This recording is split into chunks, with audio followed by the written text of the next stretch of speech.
The dog stopped walking. Not slowed, not hesitated. Stopped all 80 pounds of him, locking up mid-stride in the middle of a crowded hospital corridor, like someone had cut the power. His handler yanked the leash twice. Nothing. The retired military canine stood rigid, ears forward, nose working the recycled hospital air, with the focused intensity of an animal that had found something it wasn't supposed to find here. Then he turned, slowly, deliberately, in the direction of a woman in scrubs, pushing a medication cart toward room 14. The dog took one step, then another. His handler cursed and pulled hard. The dog didn't even register the leash. He walked straight toward her, like she was the only person in the building. Before we go any further, if you're new here, hit that subscribe button right now, because this channel is where the stories that make your jaw drop actually get told all the way through. Hit the like button and drop a comment telling me what city or country you're watching from. I want to see exactly how far this story travels, because the one you're about to hear, it goes places nobody expected. Now, back to the dog who knew something nobody else did. Calloway Regional Medical Center sat on the east side of Harwick, Colorado, in that particular kind of neighborhood that wasn't quite downtown and wasn't quite forgotten, just useful. It was a level 2 trauma center with 340 beds, a cardiology wing that had won a regional award 3 years running, and an emergency department that processed somewhere between 180 and 240 patients on a normal day. Staff were good. Some of them were very good. And all of them, from the charge nurses to the attending physicians to the environmental services crew, who mopped the floors at 2 in the morning, had opinions about the new nurse on the day shift, who had transferred in from somewhere nobody could quite pin down. Her name was Nora Voss. She was 31 years old, and she had a face that didn't give much away.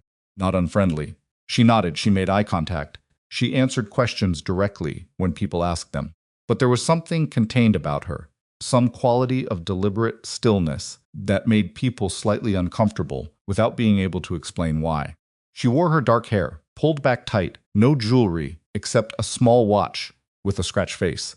And she moved through the emergency department with the kind of economy that comes from years of doing a physical job in tight spaces. No wasted motion, no drama, just work. The rumor, assembled from fragments that spread the way rumors always do in hospitals, through break rooms and shift handoffs, and the particular intimacy of people who work night shifts together, was that she'd spent time at some military hospital before transferring to civilian medicine. Nobody had the full story because Nora didn't give the full story.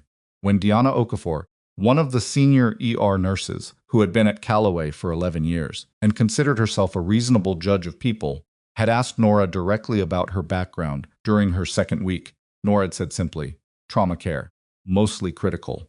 Then she'd turned back to her charting. That was it. That was all anyone ever got. It made people fill in the blanks themselves, which was human nature, and the blanks they filled in weren't always generous. The consensus that had quietly calcified over Nora's first 3 weeks at Calloway was that she was probably competent. She hadn't made any obvious errors. Her patients didn't complain. Her documentation was precise and thorough in a way that the charge nurses quietly appreciated, but that she was standoffish, probably thought she was better than everyone else, and had likely exaggerated whatever her previous experience actually was. Dr. Garrett Lyle had formed that opinion on her 5th day and hadn't revised it. Lyle was the senior attending physician, covering the ER's day shift, a position he had held for 6 years and wore with the particular confidence of a man who had never seriously been wrong about anything important, or at least had never been forced to confront it directly.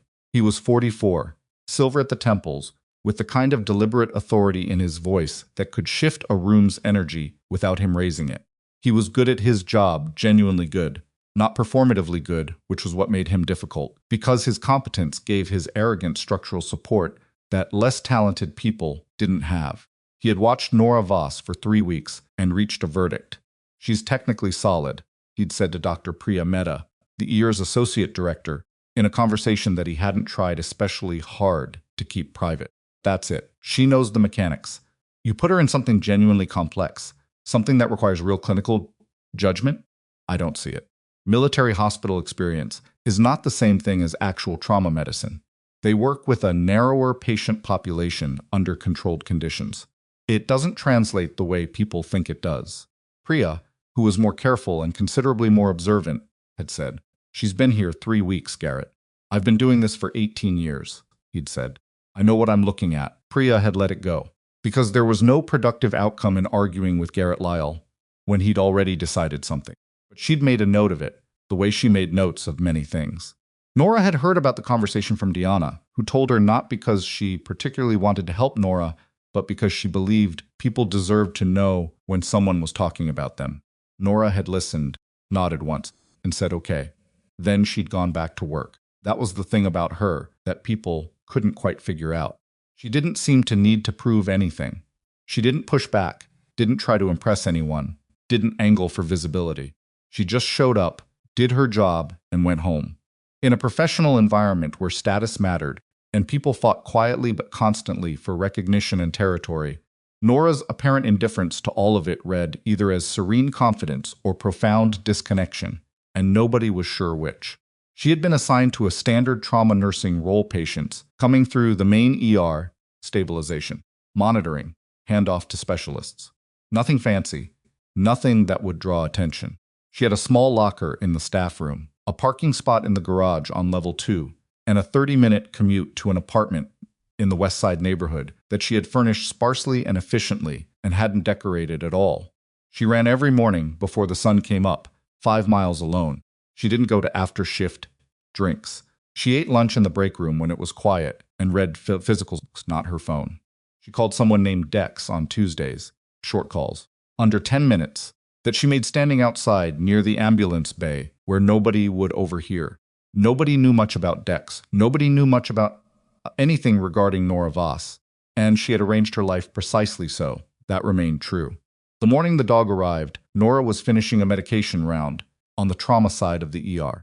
The department had been moderately busy since 7 a construction fall, 2 motor vehicle collisions, an elderly patient with a suspected stroke that had turned out to be a complex migraine, and a teenager who had managed to put a nail through his hand with a rented pneumatic driver and was currently in Curtain Bay 3, being dramatic about it, which Nora found privately understandable given the circumstances. She was moving the medication cart past the main corridor junction when she heard it, the specific quality of a crowd reconfiguring around something unusual. Not alarm exactly, more like the collective adjustment that happens when a space that normally flows encounters an obstacle that doesn't move. She looked up. The dog was about 30 feet away. He was a Belgian Malinois, older, with the kind of physical density that working dogs develop not just muscle but weight of presence, a gravitational quality. He had a vest on, gray and black, and a handler at the other end of the leash, who was currently pulling with both hands and achieving nothing. The dog's body was completely still except for his nose, which was moving in rapid, precise arcs through the recycled hospital air. Then the dog turned and looked directly at Nora. She stopped pushing the cart. The dog took a step toward her. Then, another. The handler, a young man in his mid-20s who looked genuinely alarmed, pulled the leash hard enough that a less determined animal would have yielded. The dog didn't even shift his balance. He simply continued toward Nora with the patient, purposeful movement of an animal that has decided something and finished with reconsidering it.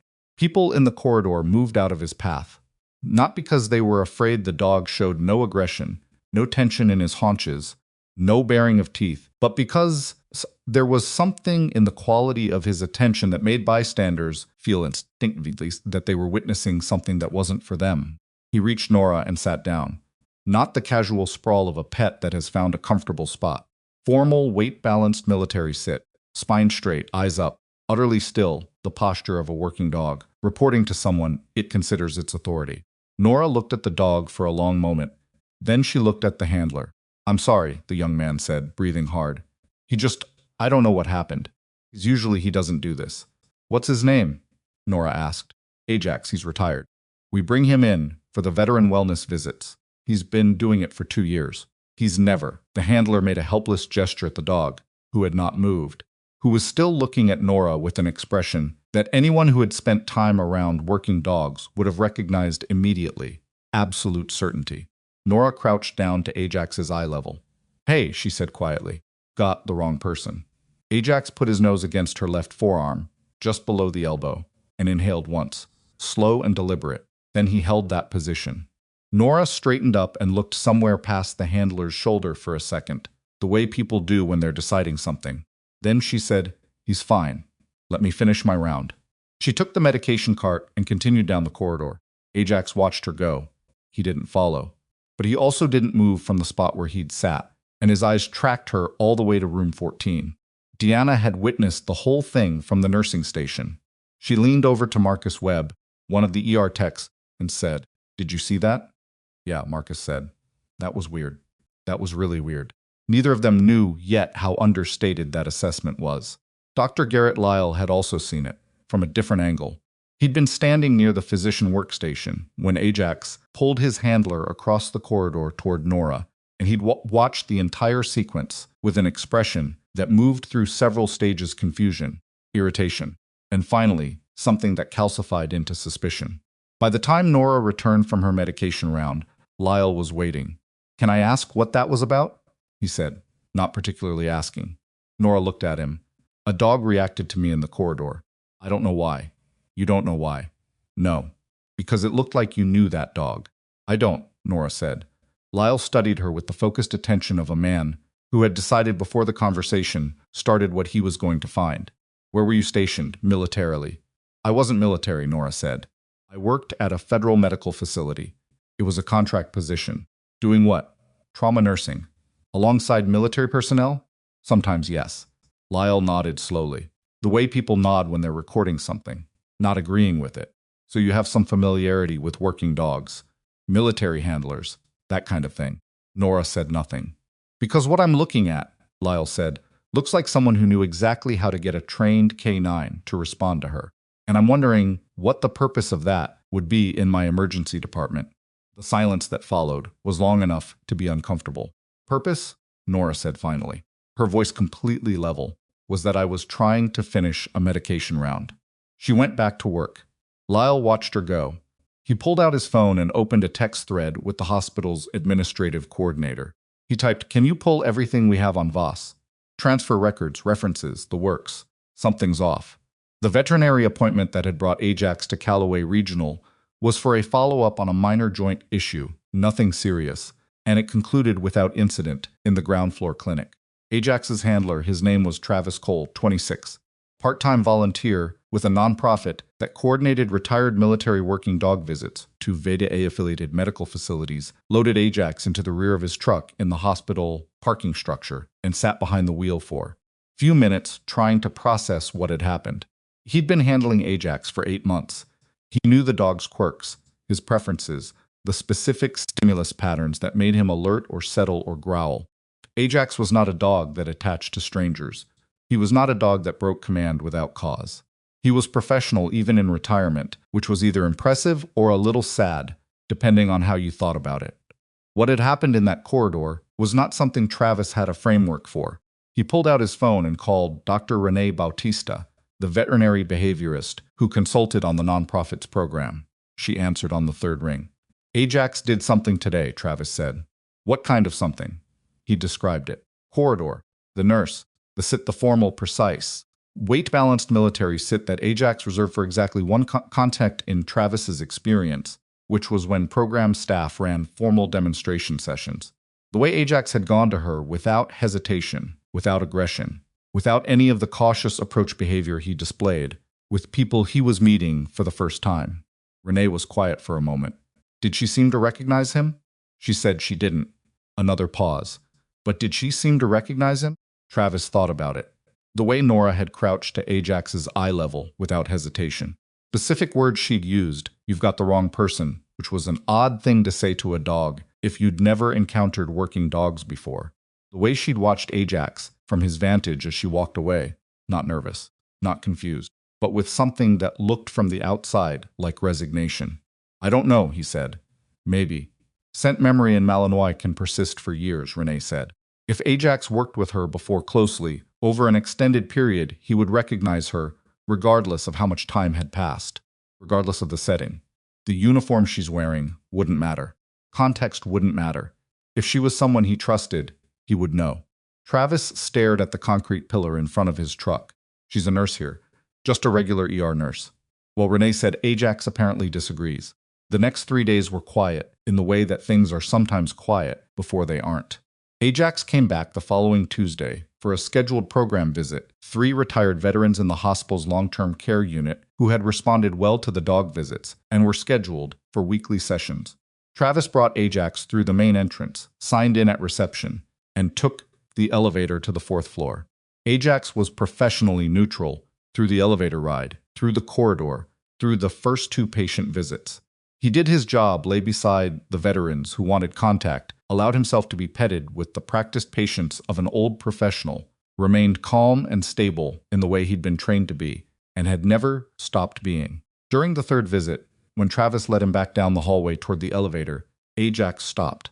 He'd picked up something in the air, recycling from the stairwell. Travis felt the shift in the leash tension and looked down. Ajax was standing at the stairwell door, have nose working, body language completely different from 10 seconds ago. Ajax. Heel. The dog sat down beside the stairwell door and looked at Travis. Travis sighed. We're not doing this again. But Ajax had already decided. He was doing this again. 2 floors below, Nora Voss was climbing the stairs on her break because she found the stairwell quieter than the elevator, and she liked the 60 seconds of physical effort it gave her in the middle of a shift. She pushed open the door to the 4th floor and walked straight into Travis Cole and 80 pounds of Malinois, who immediately came to his feet and pressed his nose against her left forearm in exactly the same spot as before. Nora looked at Travis. Travis looked at Nora. He found you again, Travis said. I see that, Nora said. I don't know how to explain this. You don't need to. She reached down with her right hand and very carefully, very deliberately, rested it on top of Ajax's head for exactly 2 seconds. Then she straightened up and removed it. He's healthy? Joints okay? Travis blinked. Yeah. The appointment went fine. Good, Nora said. She stepped around them and continued down the corridor. Ajax turned and watched her go. He didn't follow. He sat down in the middle of the hallway and tracked her with his eyes until she turned the corner and was gone. Travis said nothing for a moment. Then, you've met him before, haven't you? Corridor was empty. Nora was already around the corner. Travis looked down at Ajax. Ajax looked back at him with the patient, certain expression of a dog who knew exactly what he knew and wasn't interested in explaining it. Garrett Lyle got the administrative file on Nora Voss on Wednesday afternoon. It was thorough, correctly formatted, and told him almost nothing. The documents confirmed her RN licensure in Colorado, a prior license in Virginia that had been in good standing, a certification in trauma nursing, basic life support, and advanced cardiac life support. Her previous employer was listed as Meridian Federal Medical Services, a contractor that provided medical staffing to various federal facilities. The address given for Meridian was a post office box in Arlington, Virginia. The reference contact was a Dr. Albert Soren, whose phone number went directly to voicemail and whose title was listed only as program director. Lyle had called the number. Dr. Soren's voicemail was professional and entirely uninformative. He'd asked the administrative coordinator to look deeper. She'd come back 2 hours later looking slightly uncomfortable and said that Meridian Federal Medical Services appeared to be a real company with a valid contractor registration, that most of its operational information was not publicly accessible. What does that mean, not publicly accessible? Lyle had asked. It means I hit a wall, she'd said. I can see they exist. Can't see what they do or who they employ. Lyle had stared at his desk for a moment. Contractor, federal, not publicly accessible. Yes. That's a defense contractor. That's my read, yes. He dismissed her and sat thinking for a while. The problem with Garrett Lyle was not that he was unintelligent. He was genuinely intelligent, and this was the problem. Because intelligent people who have decided something can build very convincing internal architecture to support the decision. He had decided Nora Voss was something other than what she claimed, and his intelligence was now working in service of that conclusion rather than against it. What he concluded was that she had been hired from a contractor connection, that her credentials were obscure for reasons that might not be legitimate, and that the episode with Ajax, which had happened twice now, with a military canine suggested either a previous relationship she was concealing or something else he couldn't name but didn't trust. What he should have concluded was that a woman working for a classified federal medical contractor had records that were intentionally difficult to access, which was entirely consistent with government work, and that a retired military working dog recognizing her suggested she had history with military animals, which was also entirely consistent with the kind of background her employment record implied. But Lyle didn't conclude that, because he had already decided. He went to the ER charge nurse on Thursday morning and told her he was temporarily reassigning Nora Voss to the urgent care annex on the building's west side, away from the main trauma bay. Charge nurse, a woman named Sandra Fitch, who had worked at Calloway for 14 years and had a finely calibrated sense of when something was a clinical decision and when it was something else, said, "On what basis?" "Performance concerns," Lyle said. "I'm not comfortable with her level of experience in high acuity situations." Sandra looked at him. "She has a trauma certification, and her patient outcomes are clean." "Sandra," he said, with the tone that meant the conversation was over. Sandra wrote it up and gave Nora the assignment change on Thursday afternoon. Standing in the doorway of the supply room where Nora was restocking and watching Nora's face for any reaction. There wasn't one. Or rather, there was one, but it was small enough that Sandra almost missed it, a slight tightening around the eyes. A half second where something moved across Nora's expression and was gone. "Okay," Nora said. "I'm sorry," Sandra said. "For what it's worth, It's okay," Nora said. "I'll finish the restock first." She worked through the rest of the shift in urgent care, triaging walk-in patients with the same precise efficiency she brought to everything. And she said nothing about the transfer to anyone. When her shift ended at 7, she changed in the locker room, put her ID badge in her pocket, and walked out to the parking garage. She sat in her car for several minutes without starting it, looking at the concrete wall in front of her. Then she took out her phone and called Dex. It rang twice. "Hey," a man's voice said. "Hey," she said, a pause. He could tell from the single word. He'd apparently always been able to tell. "Bad day?" "Medium bad," she said. "I got moved. Away from the main trauma bay." "Why?" "Doctor doesn't trust me, thinks my background is off." Silence. "Then you could just tell him." "No," she said. "Can't." "Nora, I'm fine, Dex. I just needed to say it out loud to someone." Another pause. "You're going to be okay." "I know," she said. "I always am." She started the car and drove home. Following Monday started normal and ended nothing like normal. Nora was 40 minutes into her urgent care shift when the trauma alert came over the overhead system, not the standard code that ran 3 or 4 times a day for incoming ambulances, but the mass casualty designation, code that meant something large was happening, and everyone needed to move.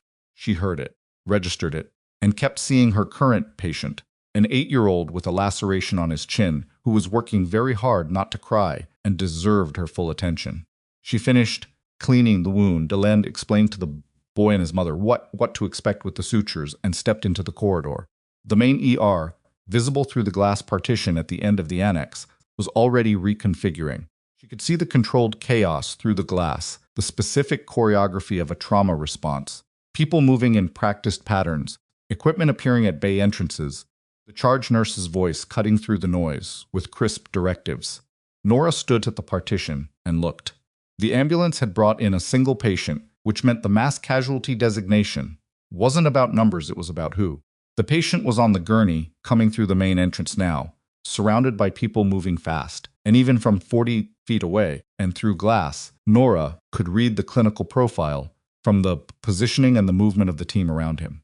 Male, probably middle-aged, catastrophic trauma to the thorax and left arm. Blood pressure dropping. She could see it in the urgency of how they were moving, that specific acceleration that only happens when numbers are bad and getting worse. He was in uniform, not scrubs, not a patient gown. Actual military uniform, torn and soaked, and still partially visible beneath the trauma team's hands. Behind the gurney, through the main entrance, came 4 people she hadn't seen coming. They were in military dress, different ranks, moving with the coordinated purpose of personnel who were there for a specific reason and knew exactly what it was. One of them was on a radio. One of them was in medical gear, a physician or PA. She couldn't read the insignia from here. All 4 of them carried the particular quality of people for whom this kind of moment was their operational normal. Nora stood at the glass. She watched Garrett Lyle step forward to take charge of the trauma bay. She watched him direct the team through the initial assessment, watched the monitors getting attached, watched the respiratory tech positioning for airway management. He was working fast and confidently, doing exactly what he was trained to do. And then she saw it. It was subtle, barely visible from where she stood. But she had spent years looking for exactly this particular pattern in exactly these kinds of patients. and her nervous system registered it before her conscious mind caught up a specific combination of monitor readings and patient positioning that she could read through 40 feet of glass and a partially obstructed sightline. The man on that table was about to crash in a way that Lyle wasn't going to see coming in time. She looked at the glass. She looked at the door beside it. She was supposed to be in urgent care. She had been explicitly reassigned. The attending physician on the main ER was covering the situation and was not Nora Voss, and had not asked for Nora Voss, and would not welcome Nora Voss. He thought about the 8-year-old with the chin laceration, who had worked so hard not to cry. She thought about Dex, saying, "You could just tell him." She opened the door and walked into the main ER. She moved along the periphery of the trauma bay, not drawing attention, watching the monitors as she moved. The numbers confirmed what she'd seen from the glass. The blood pressure was doing something very specific and very bad that was about to accelerate faster than Lyle's current intervention could account for. She reached the edge of the trauma bay and stood there. Lyle looked up and saw her. His face changed. "What are you doing in here? His pressure is going to crater in the next 90 seconds, Nora said. Got a tension component that's not showing yet on the scan, but his tracheal deviation is. You are not cleared to be in this bay, Lyle said. Get out. Look at his neck, Nora said, right side. The deviation is subtle, but it's there. If you wait for the scan to confirm it, you'll miss the window. Voss, Lyle said with the full weight of his authority. I am telling you to remove yourself from this space right now. One of the military personnel, the one who'd been on the radio, had turned and was now watching. Not Lyle, Nora. His pressure is at 88/60 and dropping, Nora said, looking at the monitor. You have maybe 60 seconds before it's not a diagnosis anymore. It's a code. The monitor alarmed. The number on the screen dropped. In the half seconds of recalculation that followed the instinctive pause of a team whose trajectory had just shifted, Nora moved, not dramatically. 3 steps to the supply cart beside the bay, hands on equipment she had already identified and calculated, a crisp and specific request to the respiratory tech that the tech responded to immediately because the tone was unambiguous. Lyle said, Do not, Dr. Lyle, Nora said, with a voice she hadn't used in 3 years, calm and exact, and carrying in it something that had no medical title, but every person in the trauma bay heard and recognized without being able to name it. I need 20 seconds. She got them.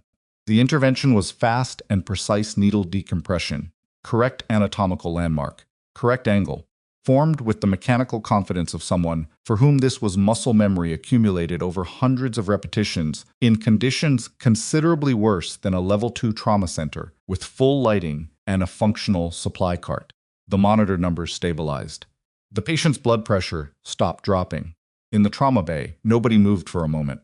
Then the monitor alarmed again, different alarm, the good kind, the kind that meant the body was responding, and the team moved back into their rhythm, adjusted, recalibrated around the new data. Lyle was staring at the monitor. Then he looked at Nora. His expression had cycled through several things and landed on something cold and controlled. The military officer who'd been watching hadn't looked at the monitor at all. He was looking at Nora. His eyes had moved to her left forearm, the same spot Ajax had pressed his nose against twice. Then they'd moved to her face, and then his eyes had done something, a slight adjustment, a fractional narrowing. The change of a person recognizing something they hadn't expected to find here. He said nothing. He just kept looking. Nora became aware of being watched and turned. She met his eyes. Something passed between them. Not words. Not recognition she was willing to perform in front of a room full of people. Just a long, still, mutual look between two people who each knew more than they were saying.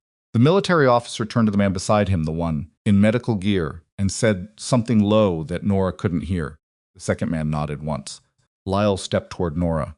I need you to step out of this bay, and I need you to turn in your badge to the charge nurse, and I need you to wait in the administrative suite for Garrett. Sandra Fitch's voice from the nursing station, flat and sharp. Patient is stable. Whatever else this is, it can wait 20 minutes. Lyle looked at Sandra. Sandra met his gaze with the implacable calm of a woman who had been doing this for 14 years and was not interested in being managed. Lyle looked back at Nora. We are not done. I know, Nora said. Stepped back from the bay and stood against the wall, out of the way, watching the team continue to work on a man she had never met but whose physiological emergencies she had read from 40 feet away, through glass. with the kind of recognition that did not come from textbooks. The military officer had turned back to the patient, but once, just once. Before the next several minutes consumed the room's full attention, he glanced over his shoulder at Nora. The expression on his face was not confusion. It was not surprise. It was not the look of a man encountering something he didn't understand. It was the look of a man who had just confirmed something he had wondered about for a long time. The look on his face lasted exactly as long as the room allowed it to, which was not long, because the man on the table was still critical, and the next 15 minutes belonged entirely to the work. Nora stayed against the wall. She wasn't in the way she'd positioned herself, with the same situational awareness she brought to everything. The automatic spatial calibration of someone who had spent years working in environments where being in the wrong place at the wrong moment had consequences that couldn't be walked back. She could see the monitors from where she stood. She could see the military officer who'd been watching her, now back in conversation with his team near the bay entrance, head down, voice low. She could see Garrett Lyle moving through the trauma protocol with focused precision, doing his job well, which he was fully capable of, when he wasn't busy deciding what other people were incapable of. She watched him work and felt nothing in particular about it. He was a good physician. That had never been the question. Sandra Fitch appeared at Nora's elbow without fanfare. "You should probably not be standing here," Sandra said quietly. "Probably not," Nora agreed. "He's going to make this ugly." "I know." Sandra looked at the monitors, then at the patient, then at Nora with the particular expression of a woman assembling a picture from pieces she didn't have complete access to yet. That intervention. "Where did you, Sandra?" Nora said, and her voice was not unkind. "Not right now." Sandra pressed her lips together and went back to the nursing station. Patient stabilized over the next 12 minutes. Not comfortably, his pressure needed 2 more adjustments, and there was a period around minute 7 where the room got very still and very focused in the way rooms do when the margin between outcomes narrows to something you can feel. But he stabilized. The attending from cardiothoracic came down and took the handoff with the brisk efficiency of someone who'd been paged away from something else and was annoyed about it, but professional enough not to show it beyond the first 30 seconds. When the gurney moved toward the elevator for the CT suite, Lyle turned around. He looked at Nora the way people look at something they've decided to deal with and have been waiting to get to. "Administrative suite," he said. "Now, I'll get my badge," Nora said. "Leave it with Sandra." She unclipped the badge from her scrub top without expression and set it on the edge of the nursing station counter. Sandra looked at it and didn't touch it, which Nora noticed and appreciated. She followed Lyle out of the ER. Behind her, in the corridor near the trauma bay entrance, the military officer who hadn't stopped watching her said something to the man beside him. The second man, the one in medical gear, nodded and pulled out a phone. Nobody in the ER was looking at them. Everybody was looking at Nora and Lyle walking out the door.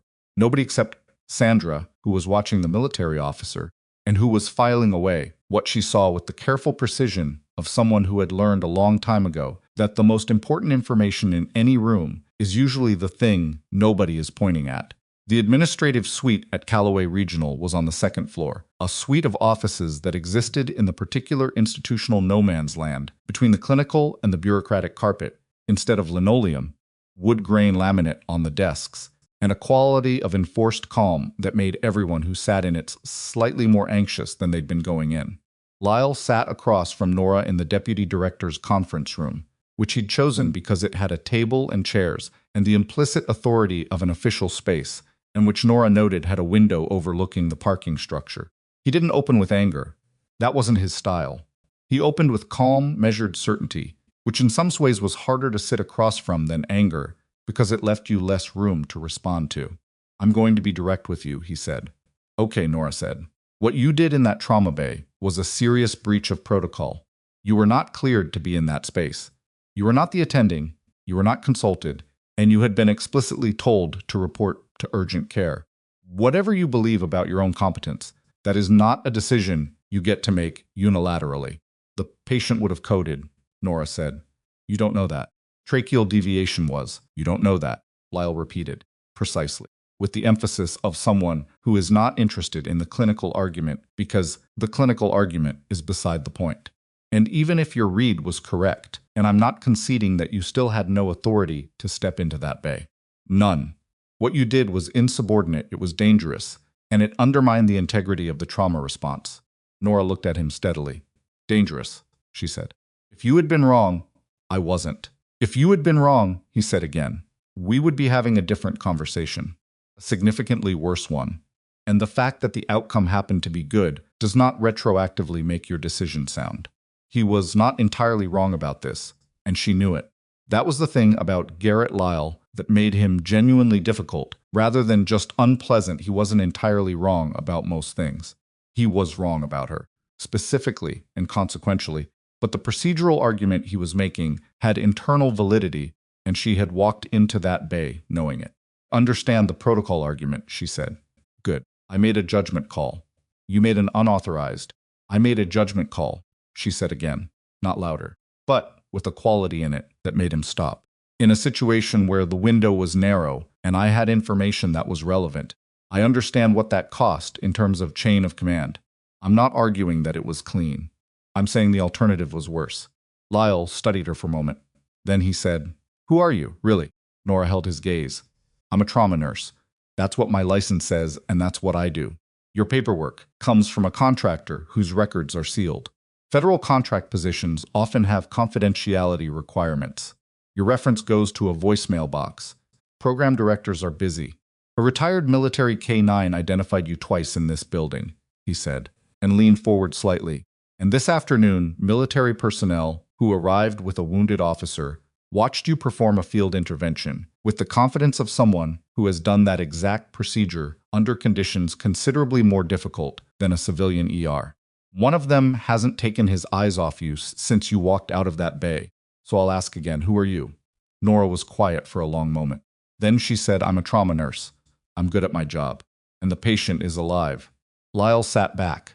He looked at her with something that was not quite respect and not quite its opposite, something more complicated and less comfortable than either. Then he said, I'm suspending your ER privileges pending a formal review. You'll be on administrative status until we have clarity on your credentials and your suitability for this department. I'm also filing a conduct report with the hospital's clinical governance board. Okay, Nora said. You're not going to push back on that. No. He seemed slightly wrong-footed by this, the way people are when they've braced for a fight and the other person simply doesn't show up to it. He cleared his throat. You can collect your personal items from your locker. Sandra will coordinate your administrative status assignment. He stood, which was meant to signal the end of the meeting. Nora stood too. She was almost at the door when he said, Voss. She stopped. Whatever your background actually is, he said, this isn't the place for it. This is a civilian hospital. We operate under civilian protocols and civilian chains of command. That may feel limiting to you. It's still how this works. She turned her head slightly, not quite looking back at him. Patient is alive, Dr. Lyle. She opened the door and left. The locker room was empty when she got there, which was luck or timing, or both. She took her jacket from the hook, her book from the shelf, her extra set of keys from the small magnetic box she'd stuck to the inside of the locker door. She didn't have much here. She'd never kept much anywhere. She was zipping her jacket when the locker room door opened. It wasn't Sandra.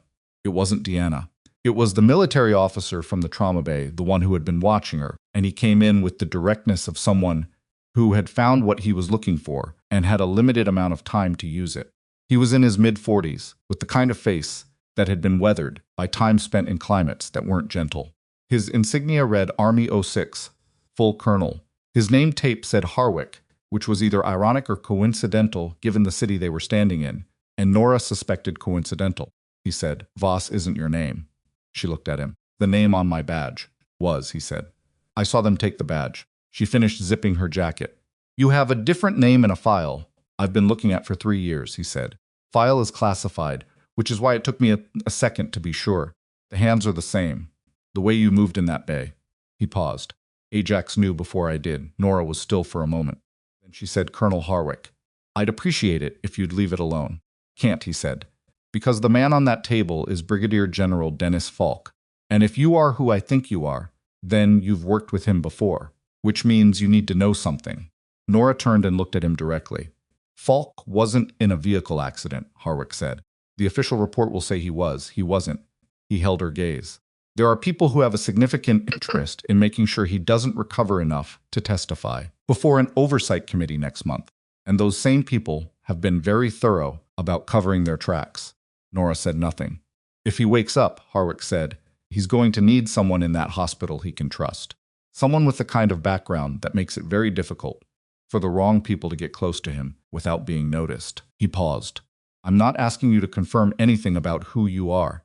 I'm just telling you what the situation is. Nora looked at him for a long time. The locker room was very quiet. I've been suspended from the ER, she said finally. I know, Harwick said. I'm working on that.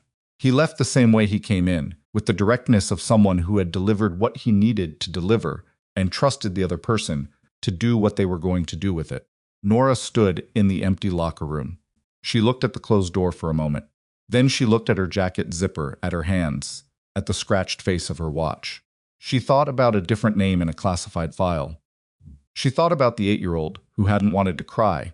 She thought about Ajax, sitting in the middle of the 4th-floor corridor, tracking her around the corner with absolute certainty. She put her hand on the locker room door and pushed it open. Deanna Okafor found her 20 minutes later in the stairwell. Not looking for her specifically, Deanna was on her way down from the 4th floor after dropping off paperwork, and she almost walked into Nora, who was sitting on the 3rd-floor landing, with her back against the wall and her knees up, and her book open in her lap at a page she clearly hadn't been reading. Deanna said and stopped. Hey, Nora said. Deanna looked at her. Deanna was not a woman who wasted language, and she did not waste it now. She sat down on the step beside Nora without asking, which Nora found she didn't mind, and said, You didn't actually manipulate that dog, did you? No, Nora said. And your background? Nora said nothing, which was answer enough. Deanna sat with that for a moment. He's filing a conduct report. I know. The governance board meets Thursday. If he gets the framing he wants, it goes on your record and follows you. Nora turned a page in her book that she still wasn't reading.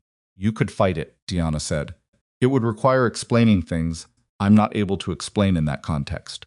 Contract position. Among other things. Deanna was quiet for a while. Outside the stairwell, the building hummed its institutional hum, the HVAC, the distant movement of gurneys, the low intercom frequencies that never fully stopped. Then Deanna said, The military people. The ones who came in with the general. Yes, Nora said. They didn't leave. Nora looked up. They're on the 4th floor, Deanna said, outside the ICU. I saw them when I dropped the paperwork. 4 of them, plus 2 I didn't see go up. And one of them, the colonel had a conversation with Director Albright about 20 minutes ago. I don't know what was said. But Albright looked like someone had just changed the rules of a game he thought he was winning. Nora closed the book. Deanna stood up, smoothing her scrubs. I don't know what your story is, she said, and I'm not asking. But for what it's worth, 11 years in that ER, I've seen a lot of people in a crisis. Most of them, even the good ones, you can see what it costs them. In the moment, you see the calculation happening. She paused. With you today, I didn't see any calculation. I just saw someone who knew what to do and did it.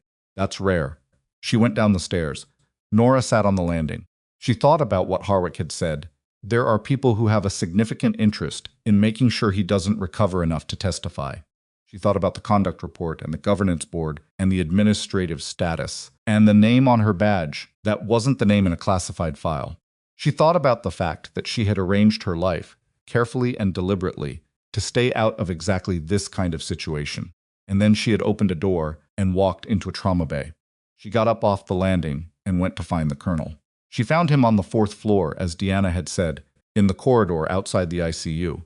He was on his phone when she came out of the stairwell, and he ended the call when he saw her without any particular reaction, as though he'd been expecting her to arrive at approximately this time. He's out of surgery, Harwick said. They're managing the pressure. His prognosis is better than it should be, given what you saw on that table. Good, Nora said. The hospital's director knows there's a classified operational interest in the patient's recovery. He's cooperating. What does that mean for the conduct report? Harwick's expression shifted fractionally. Lyle filed it before I had the conversation with Albright. It's in the system. So it's not going away. Not automatically. Depends on the review. Nora looked down the corridor at the ICU door. Through the narrow window, she could see the controlled geometry of a critical care unit monitors, lines, the careful distance of nurses moving around a bed. You said the incident wasn't an accident, correct? And you think there's continued risk to the patient. We don't know the full scope yet. We know the incident was not random, and we know he has information that is operationally significant to parties who would prefer it stay unreleased. In a hospital, Nora said flatly. In a hospital, he confirmed without apology. She rubbed the back of her neck with one hand, a gesture she didn't normally make, a small crack in the containment. I'm on administrative status. I don't have clinical access. Not currently. You said you were working on that. I am. It requires a formal request from our side to the hospital's administration, which requires paperwork that takes time, which we don't have an abundance of. In the interim, he stopped. In the interim, Nora said, you'd like me to be somewhere in this building. I would like you to be somewhere in this building. He agreed. She looked at him. And if Albright refuses the request? If Lyle's report goes to the board and it sticks? Harwick said. Then I'll need to make some calls that both of us would prefer I didn't make. Nora understood what that meant. Calls that required context. Context that required explanation. Explanation that ended the particular, carefully maintained distance between her current life and the one she had put down 3 years ago. She'd known it was possible. She wasn't naive about what agreeing to the transfer to Meridian's placement had implied, but knowing something is possible and having it walk through your locker room in the form of a colonel who recognized your hands are two different things. Give me the timeline on the paperwork, she said. Best case, 12 hours. Realistic case, 24. And in the meantime, who's covering the ICU oversight? People on the corridor. The ICU staff, who are competent but not read into the situation. And whatever the hospital's standard security protocols are, which are not designed for this, Nora said. No, he said. They're not. They stood in the corridor for a moment. Two people with significant amounts of information that couldn't be stated out loud, doing the arithmetic on what they each needed the other to do. Stay in the building, Nora said. Good. But I need something from you. He waited. When the paperwork comes through, and if the board review happens before, then I need the record to reflect what actually happened in that trauma bay. Not Lyle's version. Not a redacted version. What actually happened? Harwick looked at her steadily. That may require disclosing more about your background than you're comfortable with. I know, she said. But if my record gets that conduct report and no counter-documentation, it follows me everywhere. And I won't be able to do this work, any version of this work, with that attached to my name. He nodded slowly. I can arrange that. Then we have an arrangement, Nora said. She went back to the stairwell and took the stairs down 2 floors to the staff lounge, which was empty at this hour, except for the coffee machine's perpetual readiness and a half-eaten box of crackers someone had left on the counter. She poured a cup of coffee she didn't particularly want, sat down in a chair facing the door, and pulled out her phone. She called Dex. It rang once. You never call twice in 1 week, he said. Things changed, she said. How bad? Medium complicated. I'm going to need you to pull something from the secure archive. The Meridian personnel file, my original contract documentation, and the operational reports from before. A pause. Nora, what happened? She took a breath. Falk is here. He's in the ICU and someone put him there on purpose, and now She stopped. I'm involved. I didn't mean to be, but I'm involved. The silence on the other end of the line had a particular texture to it. Not surprise, exactly. More like the sound of someone who had been waiting for a specific phone call for a long time and had not enjoyed being right about the likelihood of it. You safe, Dex asked. Yes, okay, a pause. The archive pull is going to flag. You know that. I know. Which means certain people are going to know you've accessed it. Which means, I know, Dex. Another pause. Give me 2 hours, he said. Don't go anywhere without telling me first.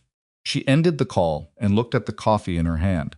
It was bad coffee, the kind that came from a machine that hadn't been cleaned in a week, and she drank it anyway because it was there, and because some version of normal was worth preserving for as long as possible.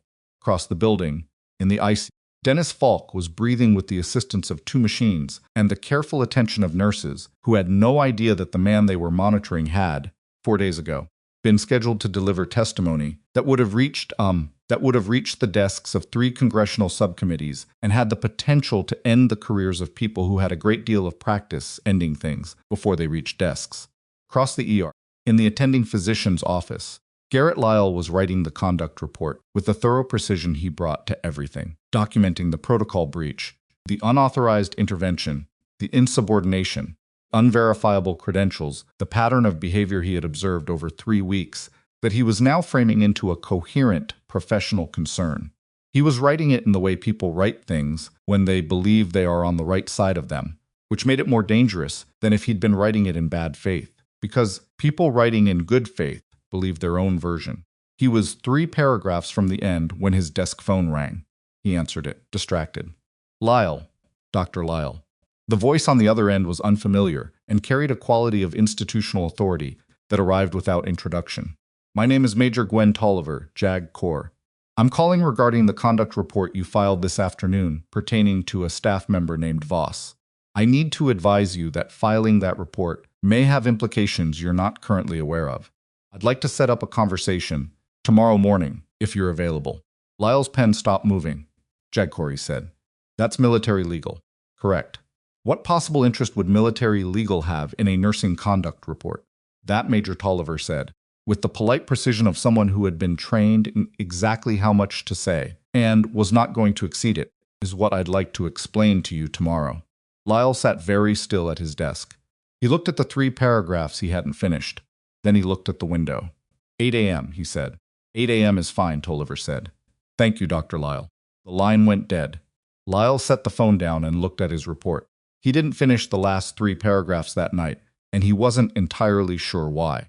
At 6:40 the following morning, before the day shift change, before Lyle's meeting with Major Tolliver, before the governance board had opened its email, Nora was in the staff lounge on the 2nd floor when Sandra Fitch walked in, looked at her, and said, "You stayed." "Yes," Nora said. Sandra poured herself coffee. She was already in her scrubs, already carrying the organized competence of a woman who had been doing this long enough that her morning routine ran on a different kind of autopilot. "The general," Sandra said. "In the ICU, yes. Is he someone you know?" Nora looked at the table. "Not the way you're thinking." "Then what way?" Nora looked up. Sandra was standing with her coffee and her 11 years and her good and particular judgment, and she was asking a direct question in the way that some people ask direct questions not to trap you, not to have something to use, but because they need to know what they're actually in middle of. "He's someone I kept alive before," Nora said, "in different circumstances, and someone is trying to make sure he doesn't stay that way." Sandra set her coffee cup down very carefully. "In my hospital," Sandra said. "Potentially, yes." The lounge was very quiet. From somewhere below them came the sound of the early morning ER picking up its pace, the first shift of gurneys, the low frequency of a department waking up. Sandra picked up her coffee cup. "Then you need to be on this floor," she said. "Not the lounge. The floor. I don't have access." "I'm the charge nurse," Sandra said. "I have access." She walked to the door, then stopped and looked back. "I don't need to know the rest. But if something happens to that man while you're sitting in the lounge drinking bad coffee..." She stopped. "Come upstairs." Nora stood. She followed Sandra to the elevator.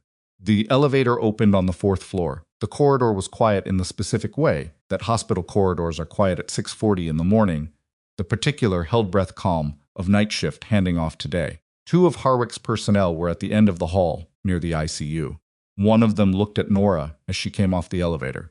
He didn't react, but his posture adjusted, very slightly, in the way trained people adjust when something is changed in an equation, and the change is to their advantage. Sandra swiped her badge at the ICU door.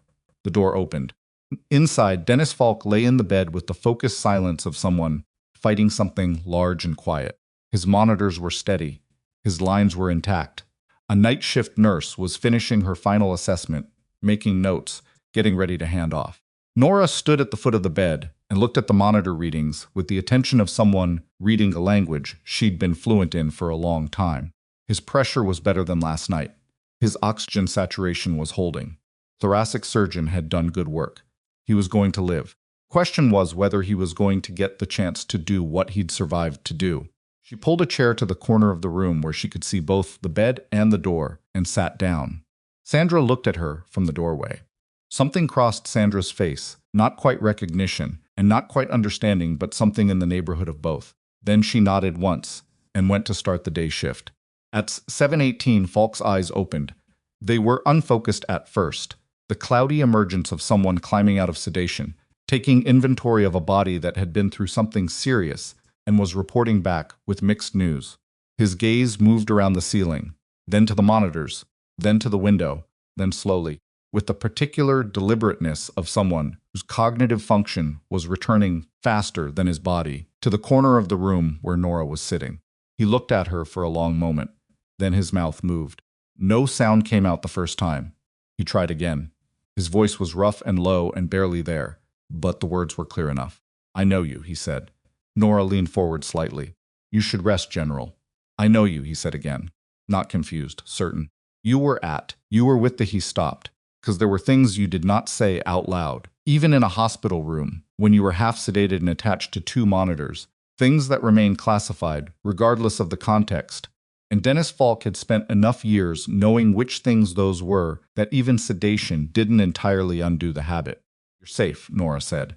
His eyes held hers. There was something in them, beyond the fog of medication and pain. Something focused, urgent, trying to get through the physical weight of what his body had just been through, to say something it needed to say. "They know," he said. "Whoever they know, I'm here." "I know," Nora said. "You have to." "I know," she said again. "I'm here." His eyes stayed on her for another moment. Then they closed, not in loss of consciousness, but in the specific kind of letting go that happens when someone in crisis finally finds a thing they can trust. Outside the ICU at the end of the corridor, one of Harwick's personnel was on his radio. His voice was low and clipped and professional. He was saying something about the patient being awake, about confirmation, about authorization to proceed with the next phase.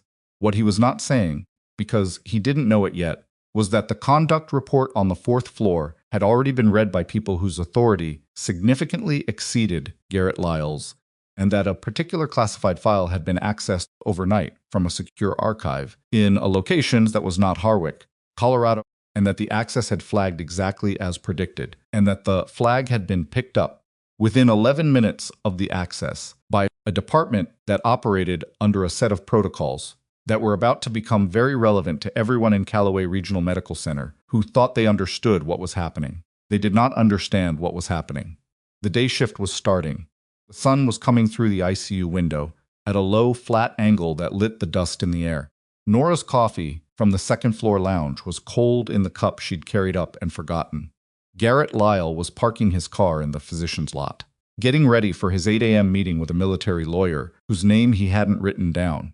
And in the ICU, a man who had been very deliberately put on that table was breathing on his own for the first time since he'd arrived, and looking at the door with the expressions of someone who understood exactly how narrow the margin had been, and who understood with the specific clarity that comes from waking up in a hospital when someone didn't want you to, that the margin was about to get narrower before it got wider.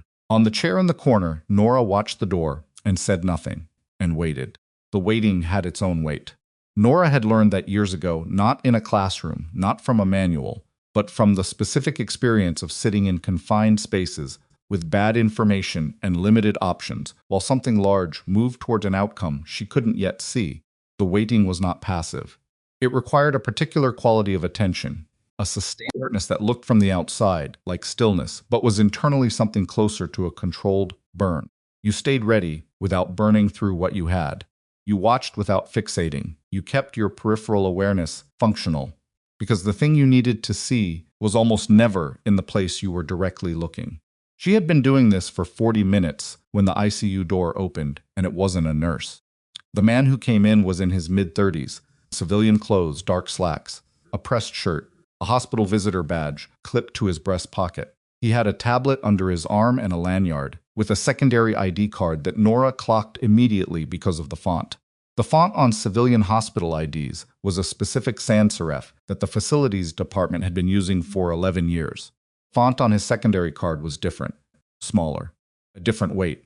He introduced himself to the night shift nurse, who was finishing her handoff notes as a specialist from the hospital's clinical technology department, there to do a routine check on the monitoring equipment following the patient's overnight stabilization.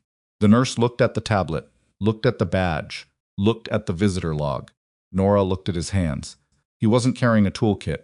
Clinical technology staff at Calloway. She had paid attention to this during her 3 weeks in the ER, because she paid attention to everything carried either a rolling case or a hard-sided bag because of the equipment they serviced. Required calibration tools and replacement components. He was carrying a tablet. She stood up, not fast, not with alarm. She stood up the way someone stands up when they've been sitting for a while and need to stretch. and she moved from the corner toward the window, which put her between the man and Falk's bed, in a line that wasn't a blockade, but wasn't nothing. "Sorry to interrupt," she said to the nurse. "Is the attending aware of this?" She kept her voice neutral, the tone of someone asking a procedural question, not raising an alarm. "I didn't see it on the morning handoff notes." The nurse looked at the man. "I didn't see it either. Do you have a work order number?" The man's eyes moved to Nora. It was a brief look, less than a second, but it contained a recalibration, the specific adjustment of a person who has encountered an obstacle that wasn't in their plan. "It was filed late last night," he said. "Should be in the system." "I'll need to verify that before we start," the nurse said. "Standard protocol," professionally stated. She went to the workstation in the corner to pull up the work order system. The man looked at Nora again. This time the look lasted longer. "Are you family?" he asked. "No," Nora said. "Staff?" "I'm covering the patient," she said, which was technically true in no official capacity and entirely true in every practical one. The workstation produced no work order. The nurse turned around with the expression of someone who is about to have a bureaucratic conversation about a discrepancy and is already tired of it. "I'm not finding a filed request for this room or this patient. I'm going to need to call the department directly." "Of course," the man said. He left before she picked up the phone. Not rushed, not running. He left with the controlled pace of someone adjusting their timeline rather than abandoning it, which was in some ways more concerning than if he'd run. He went through the ICU door and into the corridor, and Nora watched through the narrow window as he walked not toward the elevator, not toward the stairwell, but toward the far end of the corridor where Harwick's personnel were posted, where he stopped and said something. And one of Harwick's personnel, the one on the right, the one who had adjusted his posture when Nora came off the elevator, said something back. Then the man walked on to the elevator and was gone. Nora stood at the window with a very specific feeling in her chest that she recognized as the particular unpleasantness of a situation becoming simultaneously clearer and worse. She went to the corridor. "That man," she said to Harwick's personnel. "Who was he?"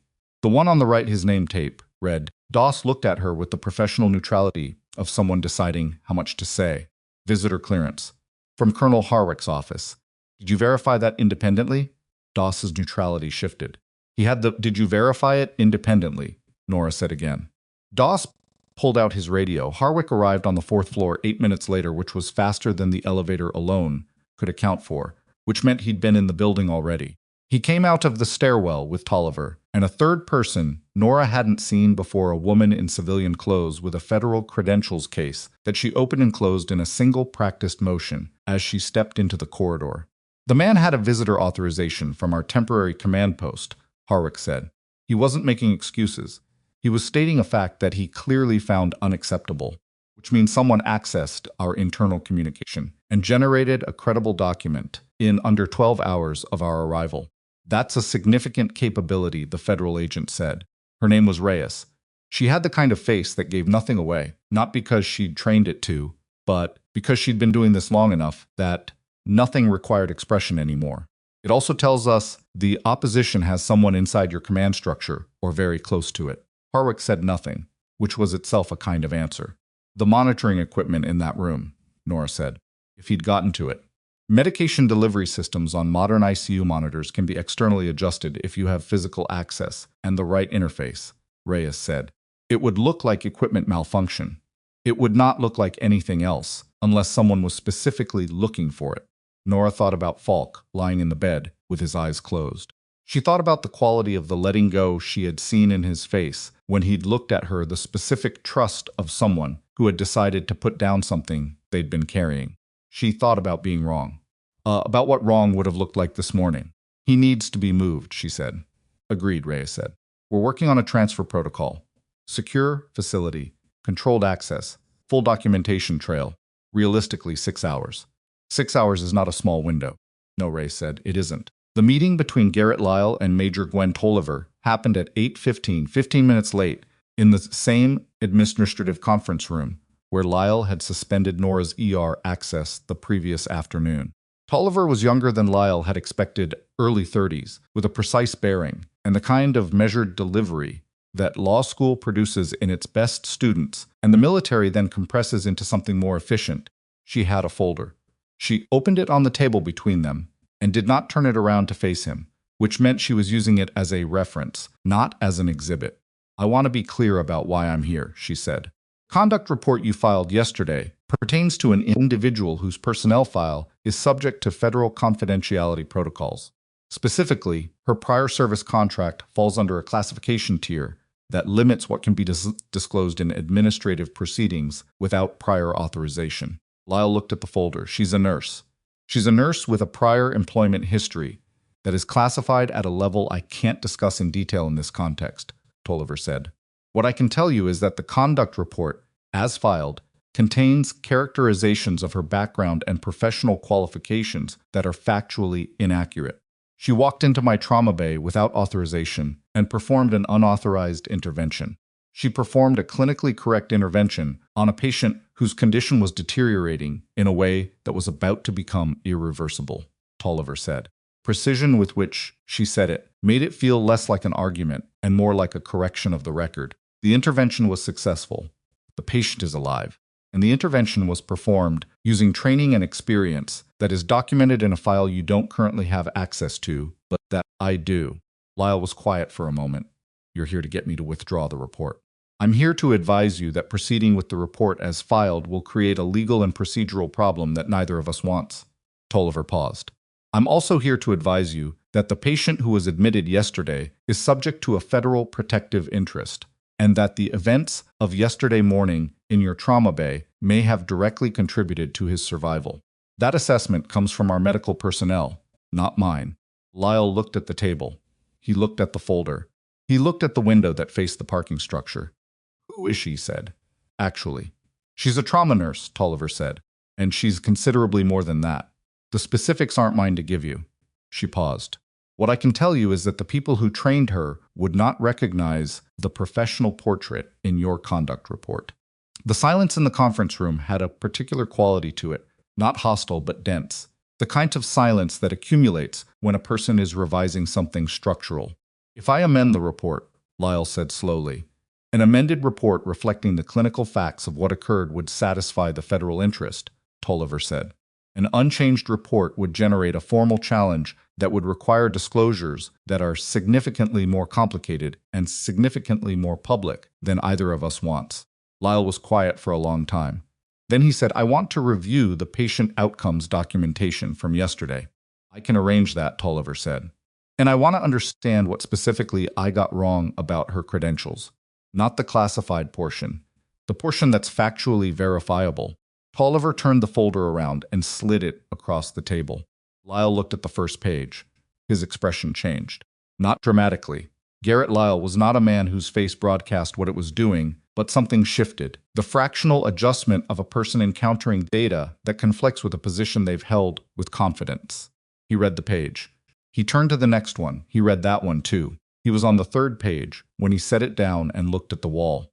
"Her trauma certification is not from a civilian program," he said. "No. This is a special operations medical training pipeline. A civilian equivalent, yes. That's not what she told me. She told you she did trauma nursing," Tolliver said. "That was accurate. It was incomplete, because the complete version requires clearance she correctly assumed you didn't have." Lyle looked back at the page. He was reading it the way people read things, when they're looking for the place where their model of events connects to the reality of events, and finding that the connection is in a different location than they thought. "She's better than me," he said. Not devastated, not performing humility, just stating what the page said. "In specific contexts," Tolliver said. "In different specific contexts, probably not. She doesn't have your cardiology background or your experience with this patient population. Genuinely true." He looked at her. "You're trying to make me feel better." "I'm trying to give you an accurate picture," Tolliver said. "What you do with it is your decision." On the fourth floor, the situation had been getting incrementally worse in the way that situations do when the people managing them are competent but working with incomplete information against an opposition that has at least one operational advantage. The man with the wrong font ID badge had not been located. Reyes had pulled the visitor log and security footage from the main entrance and identified his entry point. He'd come through the main lobby at 6:58, badged through the clinical wing with a credential that had been generated using a valid template but an invalid authorization chain. He was on camera for 40 seconds in the lobby. The footage quality was standard hospital CCTV, which was to say adequate for identifying people who wanted to be identified and largely useless for anything else. His face was partially turned from the primary camera angle. "We have a partial," Reyes said, looking at the freeze frame on her laptop in the small conference room she'd commandeered on the 4th floor. "It'll go to our facial recognition pipeline. Response time on that is 2 to 4 hours, which puts us inside the transfer window." "What's the risk of a second attempt before transfer?" Nora asked. "Elevated," Reyes said. "He didn't accomplish the objective and he left cleanly, which means the operation is still active. Then the transfer needs to move faster than 6 hours. Transfer requires a receiving facility to be operationally ready to accept a critical care patient with protective custody requirements," Reyes said. "I can push on the timeline, but I can't manufacture capacity that doesn't exist." Nora looked at the freeze frame, at the partial face. "The wrong font ID. He's not working alone," she said. "He needed internal access to generate that credential, which means he has either a contact inside the hospital or inside your command structure, or both." "Both is the working assumption," Reyes said. "Which means you have a leak." "Which means we have a leak," Reyes confirmed, with the flat affect of someone who had been living with that knowledge since approximately 6 a.m. and had not yet found a constructive way to respond to it. "Who knew about the transfer plan?" Reyes looked at her. "I'm not asking to be difficult," Nora said. "I'm asking because if the leak is on your side, then the transfer plan is already compromised, and moving the patient along that route makes him more vulnerable, not less." The room was quiet. Reyes picked up her phone. At 9:40, Ajax arrived. This was not part of anyone's plan. Travis Cole had a scheduled Tuesday visit with the long-term care veterans, had signed in at the main desk, and was in the elevator to the 4th floor with Ajax on a standard 6-foot lead before anyone thought to consider that a retired military K-9 with a documented and inexplicable reaction to a specific member of hospital staff might be a complicating variable on a day that already had more variables than it needed. The elevator opened. Ajax stepped out. He looked down the corridor, found her in 11 seconds. He didn't run. He walked, with the focused purposefulness that had now become familiar to everyone on the floor, who had been watching this play out over the past week, straight to the spot where Nora was standing outside the small conference room. He sat down at her left side, not her right. Her left, which was Travis had looked this up after the second incident, the traditional working position for military working dogs operating in a handler pair. Nora looked down at him. "We keep meeting like this," she said. Ajax put his nose against her left forearm. Harwick came out of the conference room and stopped when he saw the dog. Then he looked at Nora and said, "I've been trying to work out for 2 days where I know you from." "I was a contractor," Nora said. "You were not only a contractor," he said. "Falk said your name this morning." Nora went still. "Your actual name," Harwick said. "Not Voss. The name on the file Dex Rourke accessed from the secure archive last night." Travis was standing at a distance with the expression of someone who has walked into something significantly above their pay grade and is making peace with it. "He said it," Harwick said, and then he said something else. He said, "Tell her the committee testimony isn't just about the contract fraud." He said, "She'll understand what that means." Nora looked at Ajax, who was still pressed against her forearm. She looked at the ICU door at the end of the corridor. Then she looked at Harwick. "The testimony covers more than one investigation." "Apparently," Harwick said. "How many people know that?" "On our side, 6 on their side." He paused, unknown. "But if they know the scope, it explains the level of resources they're bringing to this. Contract fraud alone doesn't get you a surveillance operation with internal access to a military command post. Something bigger does." The weight of it settled. Nora had learned, in the years before Calloway, and before the name Voss, and before the apartment with no decorations, that the size of an operation aimed at silencing someone was proportional to what that person knew. She had understood that Falk was important. She was only now beginning to understand how specifically important. "I need to see him," she said. "He asked for you," Harwick said. Inside the ICU, Falk was more present than he'd been at 718. The sedation had metabolized further. The pain management was calibrated, and his cognitive function was returning with the determined efficiency of a man who had made it through something difficult specifically because he had things left to do. He looked at Nora when she came in and said, "Without preamble, you went gray." "A little," she said. She pulled the chair to the bedside. "I knew it was you in the trauma bay," he said. "Harwick told me this morning." I knew before I was conscious enough to say so. You don't need to talk about this right now. I need to talk about it exactly now, he said, and the precision in it was familiar, the voice of a man who had spent decades deciding which things were urgent and which could wait, and had very reliable calibration. Testimony. You need to know the scope. Harwick told me there's more than the contract fraud. Contract fraud is the entry point, he said. Follow the fraud and you find the procurement falsification, and follow that and you find a supply chain that was deliberately compromised on 3 overseas medical support contracts. Equipment that didn't meet spec. Drug supplies that were diluted or substituted. Field medical units were operating on compromised materials for 14 months. Nora looked at him. People died, he said, with the flatness of a man who had been living with that sentence for long enough, that the emotion had burned through to something harder and more permanent. In the field, in circumstances where the medical support they should have had wasn't what it was supposed to be. And the testimony covers that, all of it. The fraud, the falsification, the supply chain, and the names of the people who authorized it at each level. He paused to breathe, not dramatically, just managing the physical cost of talking through the pain. I have documentation. It's not with me. It's in a location that 6 people know about, and I'm one of them. If I don't make it to that committee, the documentation is accessible only if 2 of the other 5 confirm. You're going to make it to the committee, Nora said. He looked at her. The intervention yesterday. Yes. Told it was you. Yes. He was quiet for a moment. There was something in his expression that wasn't gratitude exactly. Gratitude was too clean of what was on his face. It was something more like the recognition of a debt that couldn't be repaid and had stopped trying to be. The second time, he said, I thought you'd left all of this. I had, she said. And now? She looked at the monitors. Pressure steady, at the oxygen saturation holding. The lines running competently into his arms, doing the work that kept the arithmetic on the right side. I'm here, she said, that's all.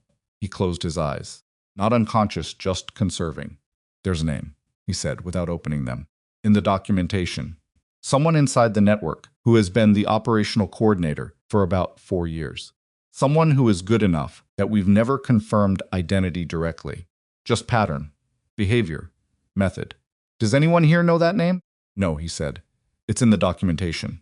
Not my head. Stopped. His monitors were steady. His breathing was even. He was not going to say more about it now, and she wasn't going to push him.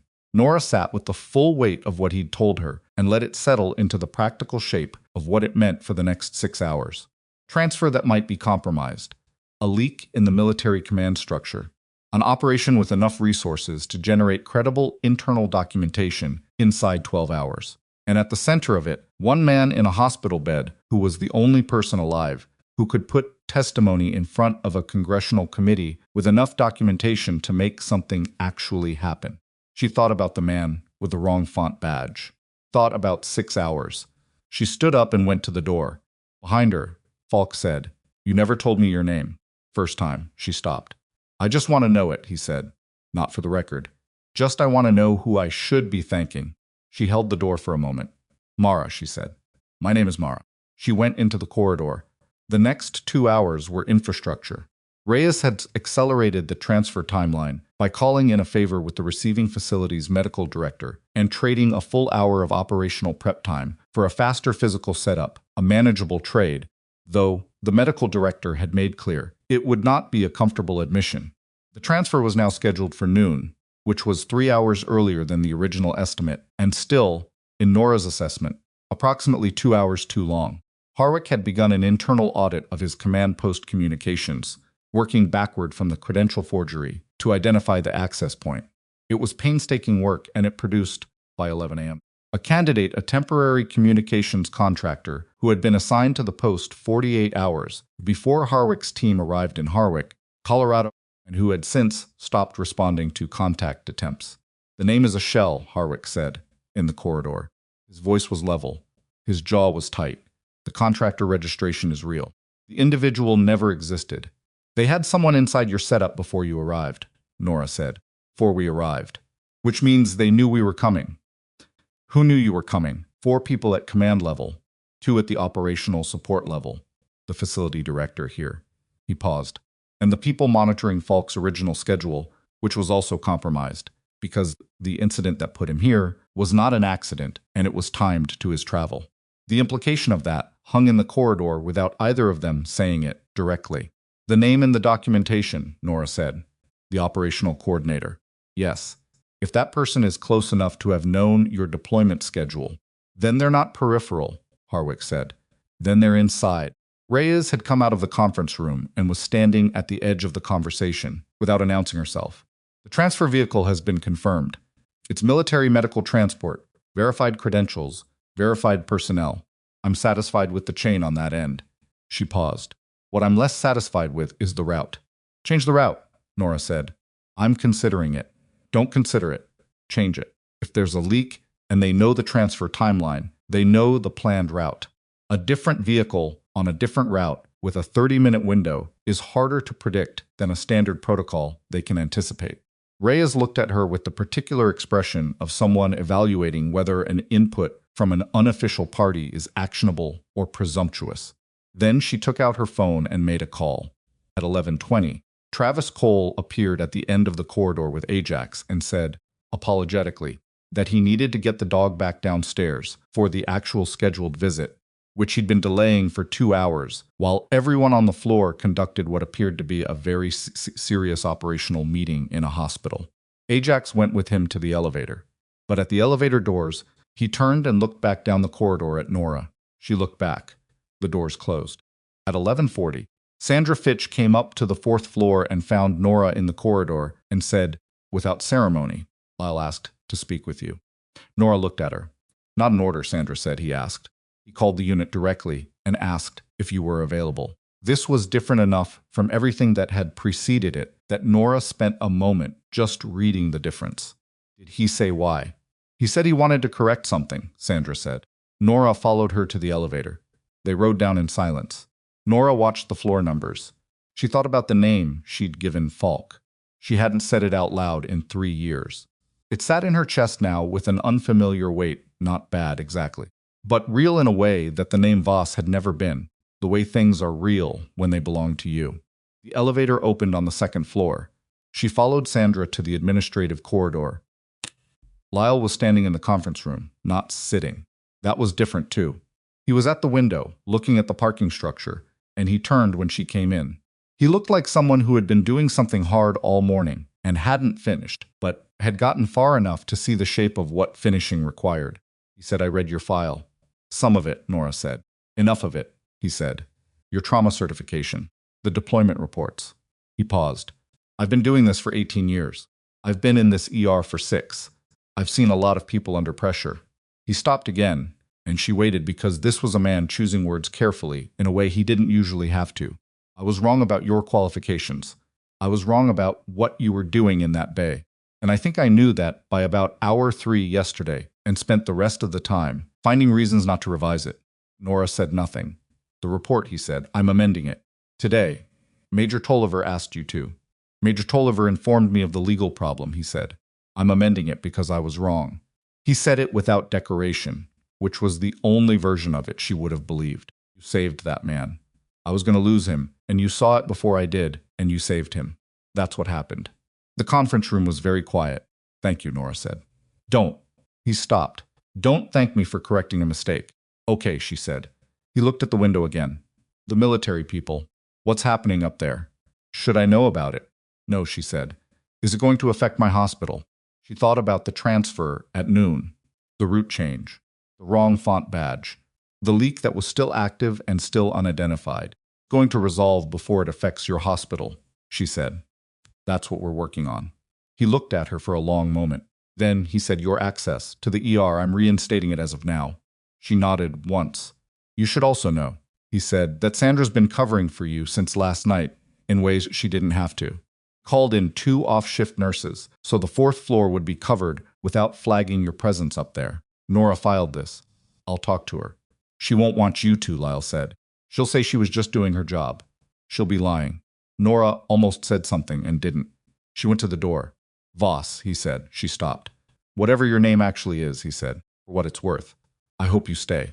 She held the door for a moment. Then she went back to the elevator and pressed 4. Happened at 11:53. 7 minutes before the transfer was scheduled to begin. Nora came off the elevator and knew immediately, from the posture of Harwick's personnel in the corridor, that something had changed. Doss was on his radio, body turned away from the ICU door, voice low and clipped. The second agent, a woman named Park, was at the far end of the corridor, looking at her phone with the concentrated focus of someone receiving bad information and verifying it before saying so. Reyes came out of the conference room. "The transfer vehicle," she said without preamble. Nora looked at her. "It's been in a minor collision on the interstate. The driver reports it was deliberate a vehicle cut across the front and forced to stop. No injuries. Vehicle is mobile but delayed." Reyes's voice was controlled in the way that voices are controlled when the speaker is managing the difference between what they feel and what is useful to say. "ETA is now 45 minutes from original schedule." "It's not a delay," Nora said. "That's a window." "Yes," Reyes said. "They know the transfer timeline." "Yes." Which means the route change didn't help because the timeline leak is separate from the route information. Nora did the arithmetic fast. The route can be improvised. The time can't once it's in the medical record as a scheduled transport event. It's documented and it can be accessed. Reyes said, "We need to move him before the transfer vehicle arrives." "In what?" "We have a vehicle. My vehicle. It's not equipped for critical care transport." Nora looked at the ICU door. Thought about Falk's monitors, his pressure, his lines, the thoracic intervention that was holding, but that required consistent monitoring because it was less than 24 hours old and the tissue was still deciding what it was going to do. Thought about 45 minutes in a vehicle without monitoring equipment. She thought about 7 minutes. "I need the portable monitoring kit from the ICU supply room," she said, "and the attending's authorization for transport, which Sandra can get us in about 4 minutes if we call her now. And someone needs to be on the IV lines because he's on 2 drips that need to stay at rate." Reyes was already on her phone. Harwick appeared at the stairwell door. "We have a problem." "We know," Nora said. "Not that problem," he said. "A different one." He held up his phone. On the screen was a message, a text, from a number that his expression said he recognized. Nora read it. "The documentation isn't in the location Falk told you. He moved it when he knew they were coming. Ask Mara where it is." Nora felt the specific cold clarity of a situation that has just disclosed its full shape. The text was addressed to Harwick. It used a name, her actual name that was in a classified file, and in a conversation that had happened inside a closed ICU room, with no recording equipment and no witnesses except Falk, who was sedated, and herself. Harwick looked at her. She looked at the message. "There's a listener in that room," she said. "Not a question. There has been the whole time. Which means everything Falk told you this morning," Harwick said. They heard. And then Park, from the far end of the corridor, said, "The ICU alarm just went off." Nora was already moving before Park finished the sentence. The ICU door was 12 feet from where she stood, and she covered it in 4 steps, badge swipe by muscle memory, pushed through with her shoulder, while her hands were already going to the position they needed to be, in not reaching for anything yet, just ready. Pre-positioning of someone who has entered enough unstable rooms to know that the first 2 seconds determine what the next 2 minutes cost. The alarm was the pressure monitor. She saw that immediately. Falk's arterial line was reading a drop, not catastrophic, not yet, but directional in a way that had a clear cause and a narrow correction window. The night nurse who'd stayed for the overlap had already moved to the bedside and was checking the line insertion point, which was correct procedure, and also not going to find anything, because the problem wasn't the insertion point. Nora looked at the IV pump on the left side. The drip rate on the vasopressor had changed, not dramatically, 4 units per hour less than it had been when she'd left the room 17 minutes ago. She looked at the pump interface. The change was logged in the system at 11:41, 12 minutes ago, while she'd been in the elevator going down to talk to Lyle. "Who was in this room at 11:41, she said, to the nurse, to the room, to anyone. The nurse looked up. "I was on a brief break. The respiratory tech did a routine check." "Which respiratory tech?" The name the nurse gave was a staff member Nora didn't recognize, which at this point in the morning meant something specific. She reset the pump rate with 4 precise presses, called the adjustment to the nurse who documented it, and watched the pressure monitor begin its slow return toward the acceptable range. The correction would hold. The drop hadn't gone far enough or lasted long enough to do structural damage, but it had been precise calibrated not to kill him immediately, but to degrade his stability in a way that would complicate transport and potentially require intervention during the transfer window. This was not an amateur. Harwick came through the door 30 seconds behind her. He looked at the pump, at the monitor, at Nora's face. "The respiratory tech," she said. "Already on it," he said. Reyes appeared in the doorway. "Building security is pulling the internal footage, and I need you to look at something." She held up her phone.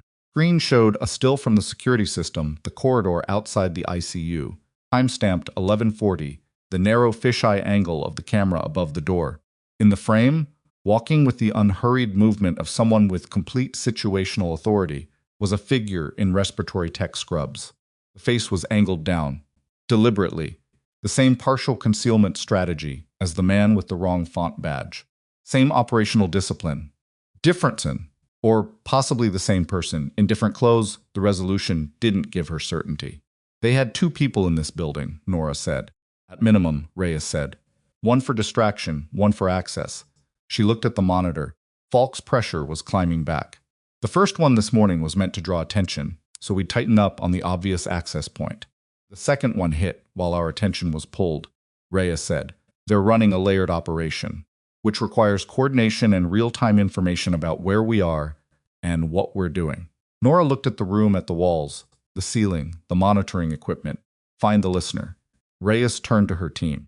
It took 19 minutes to find it, which was faster than it should have been, and slower than they needed it to be.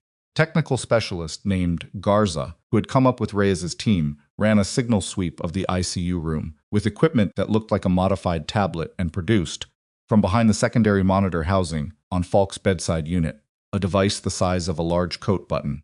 It was a high-frequency audio transmitter with an onboard processor that compressed and stored audio in bursts, transmitting at irregular intervals to avoid detection by standard sweep protocols. "Bursted transmission," Garza said, holding it in a gloved hand with the careful neutralities of someone who respects what they're looking at. "It would have been getting everything. Every conversation, every vital sign readout, called aloud, every instruction."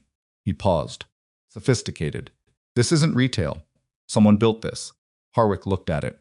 "When was it placed?" "The housing shows fresh tool marks. 12 hours. Before or after we arrived?" "After," Garza said. "The marks are on the inner bracket, which means access from the outside face of the unit. Someone opened it from the front, placed the device, closed it. You'd need maybe 40 seconds and a specific tool." "The man this morning," Nora said, "with the tablet." "He wasn't there long enough," Garza said. "But the respiratory tech at 11:40 was in this room for." He looked at the access log on the monitoring system. 6 minutes and 14 seconds. More than enough. Nora looked at the transmitter in Garza's hand. She thought about the text message on Harwick's phone. "Ask Smara where it is." She thought about the name, her name. Transmitted out of this room to someone listening, and that person's then sending it to Harwick's direct line within minutes of the conversation ending. They had been listening to everything. Every word Falk had said. Everything about the documentation, the committee, the operational coordinator, whose name was in the file and not in his head. Everything. "They know the documentation isn't where they thought," she said, "and they heard Falk say it's in a location known to 6 people. They're going to go after the 6 people." Harwick was already on his radio. The next 30 minutes were the kind of controlled emergency that looks orderly from the outside and feels, from the inside, like running on a surface that keeps changing angle. Reyes coordinated the contact attempts to the 5 other people who knew the documentation location military personnel, all of them, in different time zones and different operational contexts, none of them expecting to be in danger today. 3 answered immediately. 1 answered on the 4th call. 5th didn't answer. The 5th was a retired colonel named Weston, 62, living in Albuquerque, who had been one of Falk's longest-serving aides and who was, according to the people who knew him, not the kind of man who missed calls. "How long since he last checked in on any monitored channel?" Reyes said, on her phone, pacing the conference room. Whatever the answer was, it made her jaw tighten. "Send local assets," she said. "Now." She ended the call and looked at the table. "They're moving faster than we are," Nora said. She was in the doorway. She hadn't been invited into the conference room specifically, but nobody had stopped her, and Reyes had stopped trying to manage what was said in front of her approximately 4 hours ago. "They were moving before we got here," Reyes said. "The incident that put Falk in this hospital," Nora said. You said it was timed to his travel. Yes. Then they knew his schedule, his route, the timing. She paused. And they knew who would respond when a high-profile military patient came in, because that's a predictable chain. A general goes to a level 2 trauma center. The notification goes up the chain. Harwick's team comes. They knew Harwick would come, and they'd already embedded someone in his communication structure before he deployed. Reyes looked at her. This isn't reactive, Nora said. They've been planning this for longer than the transport incident. The hospital infiltration, the command post embed, the listener that's not something you build overnight. That's a prepared operation against a predictable event. She stopped. They knew Falk was going to testify. They knew when. And they built the response before he started moving. The room was quiet. The operational coordinator, Harwick said, from the doorway. He'd been listening. In the documentation. If that person is good enough to have built this before Falk even started moving, Nora said, then they're not going to stop because the first 2 attempts failed. They're going to accelerate. Harwick's radio went. He listened, said 2 words, and looked up. Weston's been found. He's alive. He had a medical event this morning. They're calling it cardiac. But the responding paramedics noted it was inconsistent with his recent health history. Induced, Reyes said. Possibly. He's being transported to a facility with federal protective oversight. Harwick's voice was level, carrying the weight of the information without bending under it. That's 4 attempts in 18 hours. Falk, the transfer vehicle, the pump, and Weston. Nora thought about the documentation. In a location known to 6 people, 2 of whom had now been targeted. Falk had moved it from the original location when he knew they were coming, which meant he'd had warning imprecise, enough to relocate the file, but not enough to prevent what followed. She thought about what Falk had said. She'll understand what that means. She turned and went back to the ICU. Falk was awake. More fully than before, the sedation had continued to metabolize, and his eyes when she came in had the focused, slightly effortful quality of someone maintaining cognitive sharpness at a physical cost. Found the device, he said. Not a question. Yes, Nora said. How much did they get? Everything we said this morning. Process that. The documentation. They heard what you told me. He was quiet for a moment. Then good. She looked at him. Told you what I told you, because I knew they were listening, he said. Nora stood very still. I moved the documentation, he said. 3 weeks ago, when I understood that the leak was inside and was too close to the operation to be peripheral. I moved it and I told the 6 people who knew the original location that it was in a new place, which was also not entirely true. He paused. What I told you this morning, that it's in a location 6 people know, that the access requires 2 of them to confirm, that's partially accurate. Enough to sound correct, not enough to find it. You used me as a carrier, Nora said. I used the listener, he said. You were the means of getting information to the listener in a way that would sound credible. She stood with that for a moment. The anger was there, the specific irritation of being used as a conduit without consent, and she didn't perform indifference to it because it wouldn't have been honest. But underneath the irritation was the recognition that the move was sound. He'd had a listener in his room, a compromised command structure, and a very narrow window to feed disinformation to the people trying to kill him before the room got swept. He'd used the only tool available. Where is it actually, she said. With someone they don't know exists, he said. Someone outside the military structure entirely. Someone I trust in a different context. He looked at her steadily. Someone whose name I'm going to give you now, because the 6 people I told the partial truth to 2 of them have already been targeted, which means the operation is moving and the documentation needs to be in federal custody before they find the real location. How would they find it? Because the person holding it doesn't know they're a target, he said. They don't know any of this. I put the documentation with them for safekeeping without explaining why, and they are not a person with security training or any framework for understanding what it means to have a compromised military network looking for a package at their location. Nora looked at him. Give me the name. He did. She went to find Reyes. The coordination that followed was the kind of work that consumes a lot of clock time while appearing, from a distance, like very little is happening. Reyes made calls. Garza ran location verification. Harwick managed the communication with the federal chain that was above his operational level, but that the situation had now escalated into, which he did with the focused professionalism of a man who had decided that his feelings about his compromised command post were a problem for after the immediate emergency. Nora stood in the corridor and was available and was not in the way. 12:40, Travis Cole came back up to the fourth floor with Ajax because the long-term care visit had concluded and he was trying to navigate out of a building where the fourth floor had apparently become some kind of federal activity zone while he'd been downstairs doing scheduled work with veterans. He looked at Nora with the expression he'd been developing over the past week, the look of a person who has accepted that they are regularly going to be at the edge of something they don't have clearance to understand. Ajax walked straight to Nora's left side and sat down. She looked at the dog, at the gray muzzle, the clear eyes, the complete and uncomplicated certainty of his recognition. "How long did you work with him?" Travis asked. "About 8 months," she said. "A long time ago." "What happened to his handler?" She was quiet for a moment.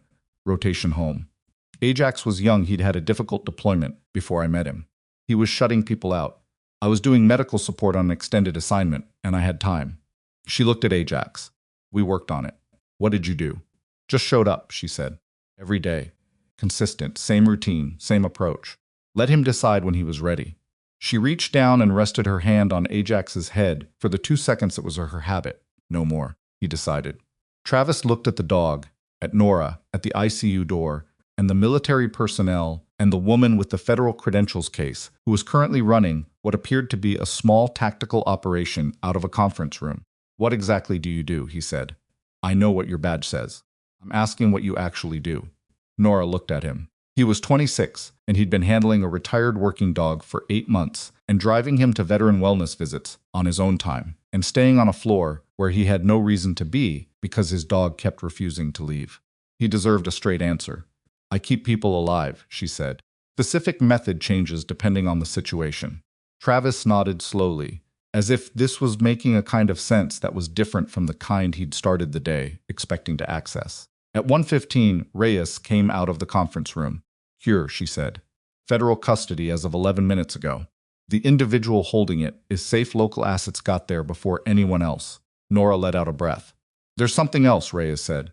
Her voice had a quality in it that was different from the tactical focus of the last several hours, more deliberate, more careful. The facial recognition from the lobby footage came back. "The man from this morning. The one with the tablet." "Yes, he's in the system," Reyes said. "He's a federal employee. Former? Technically, he left the position 14 months ago, but his records weren't fully cleared, which is standard for the transition period, which is why it took the algorithm this long to match." Nora looked at her. "He worked in contract oversight," Reyes said. "Specifically, procurement auditing for military medical supply contracts." She paused. "He would have had access to everything Falk's investigation was looking at. Fraud, the falsification, the supply chain. From the inside, from the auditing side. He's the operational coordinator," Nora said. "We believe so. His name is Crawford. Raymond Crawford." Reyes looked at her. "Does that mean anything to you?" Nora thought about it carefully. The name sat in her memory without connecting to a face or a specific event, but it connected to something more diffuse, a category, a context. Contract oversight personnel who appeared at field sites during audit cycles. People who asked procedural questions and documented the answers and wrote reports that went to committees that most field personnel never saw. "He was at 2 of the sites I worked," she said slowly.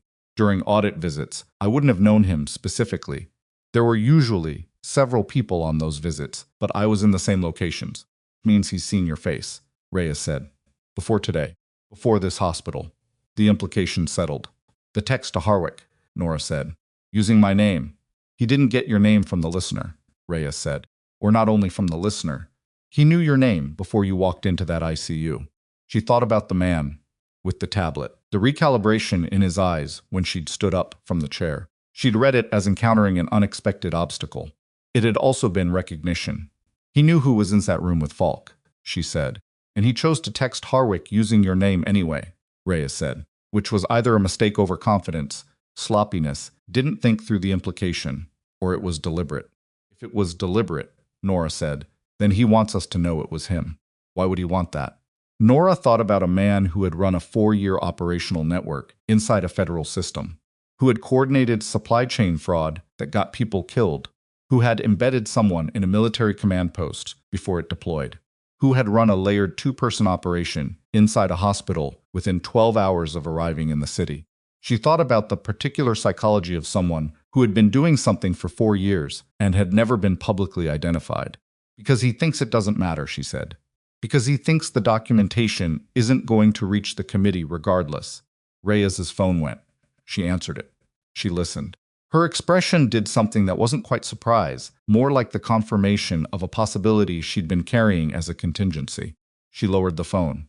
Crawford was just picked up, she said. 40 minutes ago. Traffic stop on the interstate, 30 miles south of Harwick. He's in federal custody. She paused. He had a second device on him. Another transmitter. Same design as the one in the ICU. Which room was it for? Nora said. That's the question, Reyes said.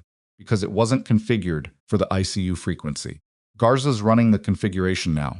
She looked at her phone, saying it's calibrated for a different room in this building. A room with a different monitoring system signature. Which room? Reyes's phone produced another message. She read it.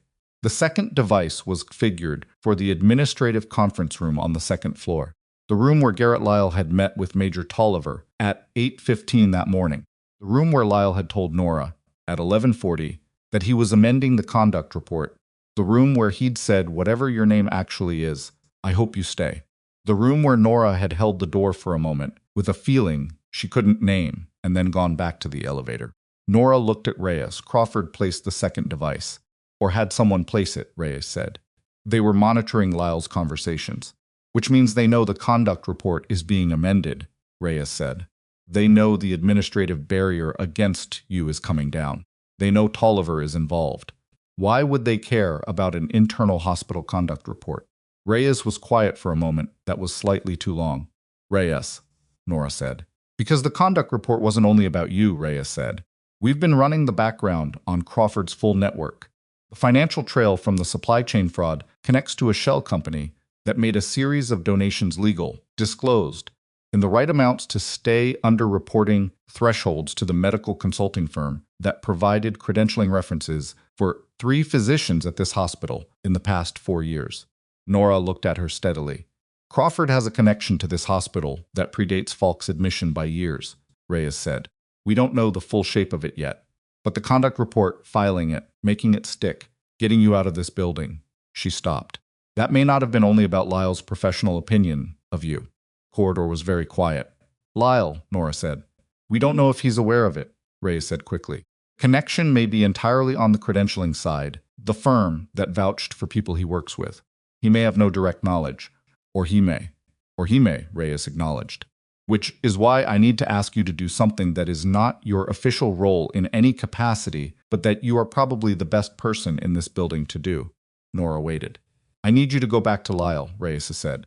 And I need you to have a conversation that I need you to pay close attention to. Because depending on what he says, the next steps for this investigation change significantly. Nora thought about the conference room at 11:40. The way Lyle had looked at the parking structure before he'd turned around. The specific quality of a person who had done something difficult and hadn't finished with the difficulty of it. Thought about 11 years of Sandra covering shifts. She thought about Ajax in a corridor 12 feet away, crossing the distance, because something in the recycled hospital's air told him where to go. She thought about a man who had spent 6 years in an emergency department and been genuinely good at it, and whether the good part and the other part could exist in the same person, and whether that was a question with a clean answer. He reinstated my ER access, she said. I know, Reyes said. If he's connected, then that reinstating may have been strategic, Reyes said.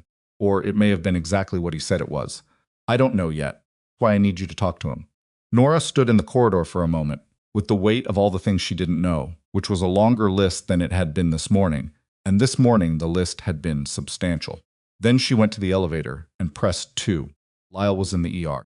Not in the conference room, not in his office, in the department, at the physician workstation, working through the afternoon's patient load with the focused efficiency that was his default mode when he wasn't doing anything else. He looked up when Nora came in, and his expression was careful in a way that was different from this morning. Not closed, just careful. I need to ask you about something, Nora said. Put down his pen. Okay. The medical consulting firm that provided your credentialing references for the physicians hired here in the past 4 years. Do you know the firm's ownership structure? Whatever Lyle had expected her to say, it wasn't that. She could see the recalibration. That's an administrative question. Human Resources handles credentialing. I'm asking if you know personally. No, he said. I don't. Why? She watched his face as she said it. 'Cause the firm has a financial connection to the fraud investigation that put Dennis Falk in the ICU. The silence that followed was long enough to be diagnostic. Lyle's face went through several things. She watched each one with the attention she brought to monitors reading the sequence, not just the endpoint. The first thing was confusion, the specific confusion of encountering a statement that doesn't fit the model. The second was something she needed to evaluate carefully. It could be the recalibration of someone who knew more than they'd said, or it could be the recalibration of someone who had just understood something about their own professional environment that they hadn't understood before and found it profoundly unwelcome. She watched for the third thing. The third thing was anger, not performed. The specific tight-faced anger of a man who has been used without his knowledge and has just figured out where the seam was. The physicians it credentialed, he said slowly. Which physicians? I don't have the full list, she said. I know of 2 names. He didn't ask her to say them. He looked at the workstation, at the patient charts open on the screen, and his jaw worked the way jaws work when a person is running an internal inventory and doesn't like what they're finding. I approved 2 hires in the past 3 years that came through an outside credentialing referral, he said. I thought the firm was standard. They had the right documentation, the right formatting, the references checked out. He stopped, or appeared to check out. Do you know a man named Raymond Crawford? No, he said. He's in federal custody, she said, as of this afternoon. He's the operational head of the network Falk was going to testify against. And he has a connection to this hospital that we're still mapping. Lyle looked at her. She looked back. The ER moved around them, a gurney coming through the main entrance, a nurse's voice at the station, the normal operational noise of a department doing its work. In the middle of it, 2 people standing very still. Conduct report, he said. Yes, she said. You're telling me that filing it removing you from this building. I don't know yet if that was the intent, she said. I'm telling you, it was the effect it would have had. Quiet for a long time. Then he said, I need to call the hospital's legal team. Yes, she said, you do. He picked up his phone. Then he stopped and looked at her. I want to be clear about something. Filed that report because I had formed a professional judgment about your credentials and your conduct that I believed was accurate. I was wrong on both counts. That's its own thing. He held her gaze. Whatever else turns out to be true about the credentialing firm and the connection, I need you to know that the report came from me, not from them. She looked at him. I think you probably already knew that, he said. I thought it was likely, she said. He nodded once and made the call. Nora went back to the elevator. She pressed 4, and as the doors were closing, her phone buzzed. The message was from a number she didn't have in her contacts, but that she recognized from the prefix Dex's secondary line, the one he used when he was calling from a location that wasn't his registered device. The message said, they got Crawford. But Crawford's talking. He says the operational coordinator isn't him. He says he's been taking direction from someone inside this investigation since the beginning. Check who had access to the full case file before Falk started moving. Nora stared at the screen. The elevator opened on the 4th floor. Harwick was standing in the corridor. He was looking at his phone. He looked up when she came off the elevator, and the expression on his face told her before he said anything that he'd received the same information, or information that had produced the same conclusion. Crawford's lawyer filed a cooperation agreement 20 minutes ago, Harwick said. He's giving up the name. He paused. The name he's giving up has a federal credential. Full access to the investigation file, the testimony schedule, Falk's travel logistics. Another pause. Access to my unit's deployment orders before we left. The corridor was very quiet. Who, Nora said.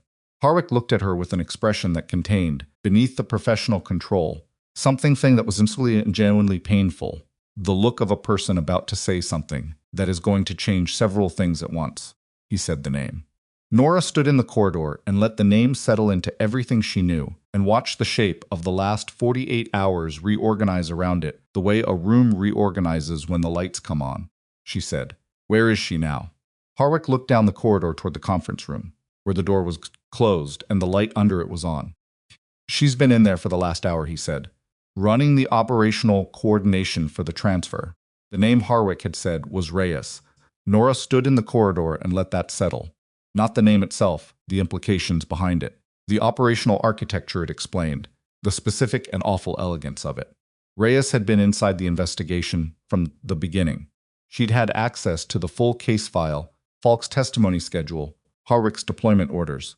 She'd been in the conference room for the past hour, ostensibly coordinating the transfer, actually sitting at the center of everything Nora and Harwick had said and planned and decided since she'd introduced herself with a credentials case and a flat affect and a federal badge. She'd been the one who recommended changing the transfer route. She'd been the one who told them the transfer vehicle collision was deliberate.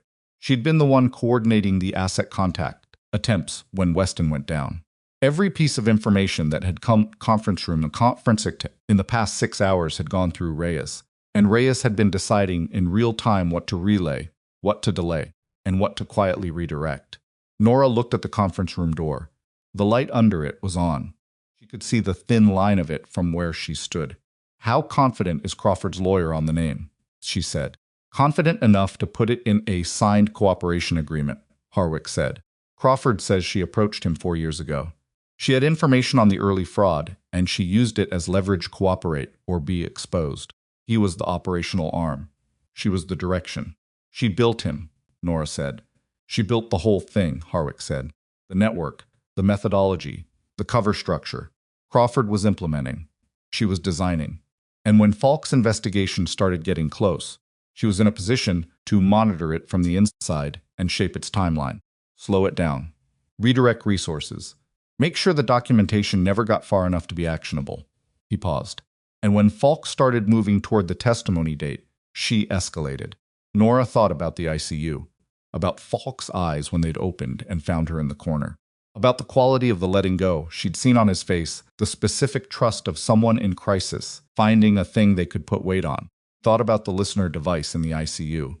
Reyes's team had swept the room and found it. Garza had run the sweep. She thought about who had assigned Garza. "The sweep," she said. Harwick's expression didn't change, but something behind it did. "Garza is clean," he said. "I've known him for 7 years. She assigned him to the sweep." "Yes." If the device in the ICU was placed by Crawford's contact inside the building, the respiratory tech and Reyes is Crawford's director, then the sweep was theater. Nora looked at the door. She needed us to find the device because she needed to control what we understood about the intelligence breach. If we found it ourselves, we might have found it earlier, or found something she didn't know about. This way she managed the discovery. She also drafted the message about the second device, Harwick said quietly. "The one configured for the conference room. She told us about it. She was the one who received Garza's report and relayed it to us." Nora looked at him. "Is there a second device?" "We don't know," he said. "We haven't independently verified it." "If there isn't," Nora said, "then she manufactured it. To give Crawford a reason to be stopped on the interstate. To get him into custody before he could be located through other means. Because if someone else found Crawford first, and he started talking in an uncontrolled environment, she needed to control his capture," Harwick said. She arranged it. The corridor was very quiet. The ICU door at the end of it was closed. Behind it, Dennis Falk was breathing.